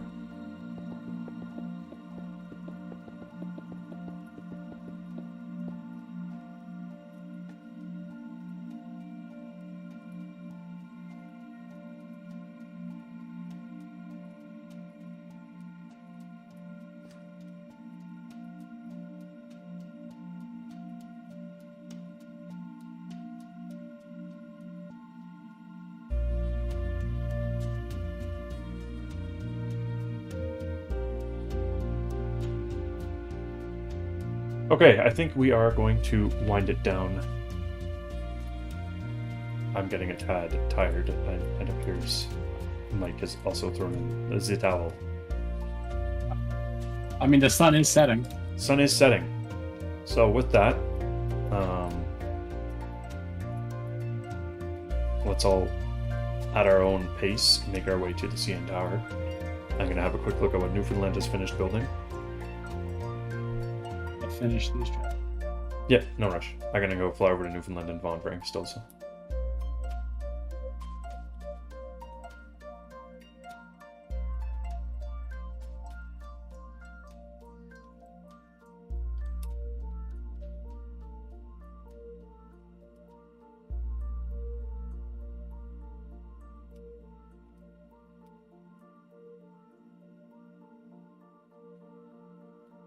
Merry Christmas, Cat. Thanks for joining. Catching us at the tail end of the stream here. We're slowly starting to wind it down. Just taking a look at the progress everyone's made today before we do that. Soul Guardian has started building his tower. This is well underway too. I feel like most condo towers, getting the dimensions and getting everything proportioned is the hardest step, so he's well on his way. Mike is also well on his way. I really like how these balconies look.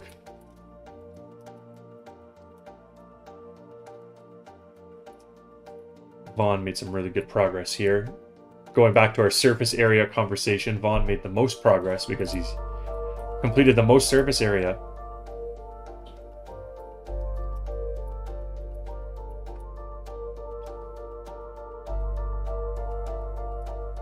So, everyone wants to make their way up to the CN Tower.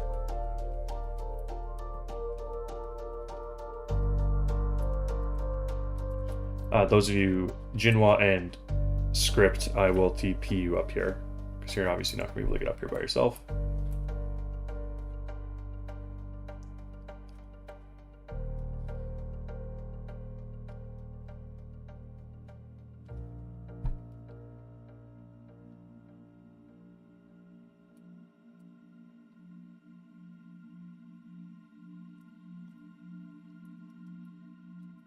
What do you mean can't get up by themselves? They can walk.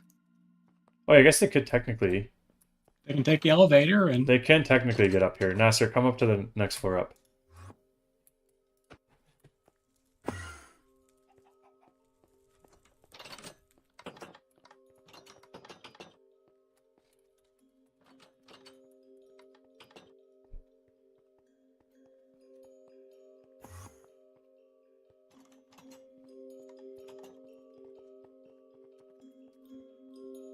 Can you don't?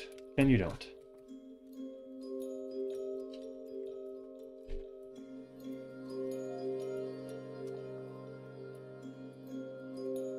I don't know if Jinhua is here or not. Let me just see if they send a reply. Reply to the TPA request. We're gonna get a little laggy on the stream. A tad of frame issues.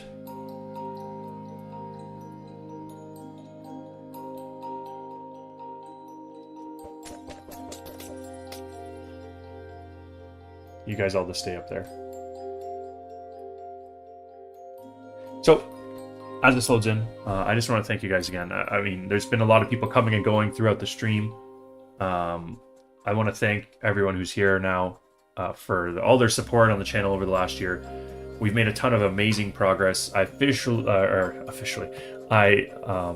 especially want to thank the build team.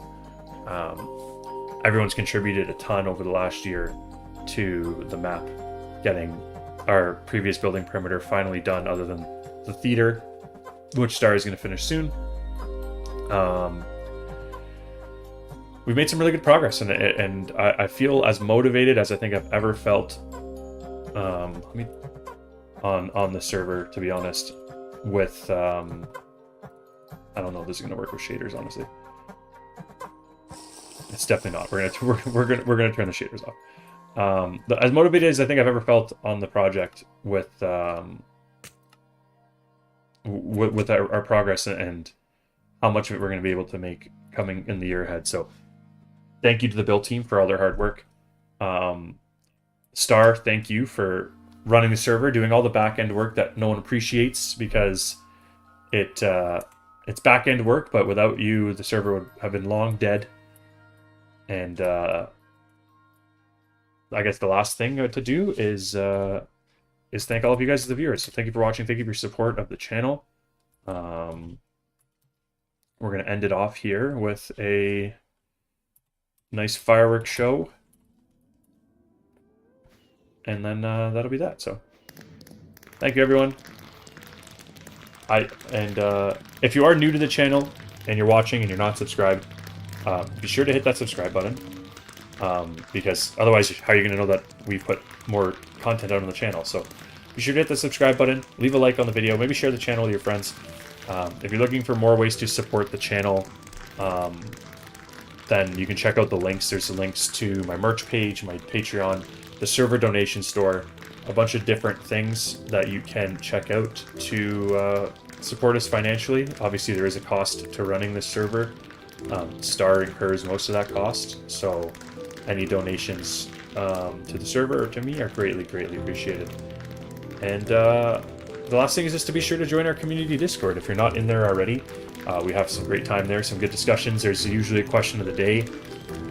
And when we are trying to make decisions about the server, whether it be the Toronto server or the other servers you see on the screen here, the Survival or the Belcapi server, we always look to the Discord for that feedback. So it's a great way to get feedback on the channel and on the Toronto server and other servers as well.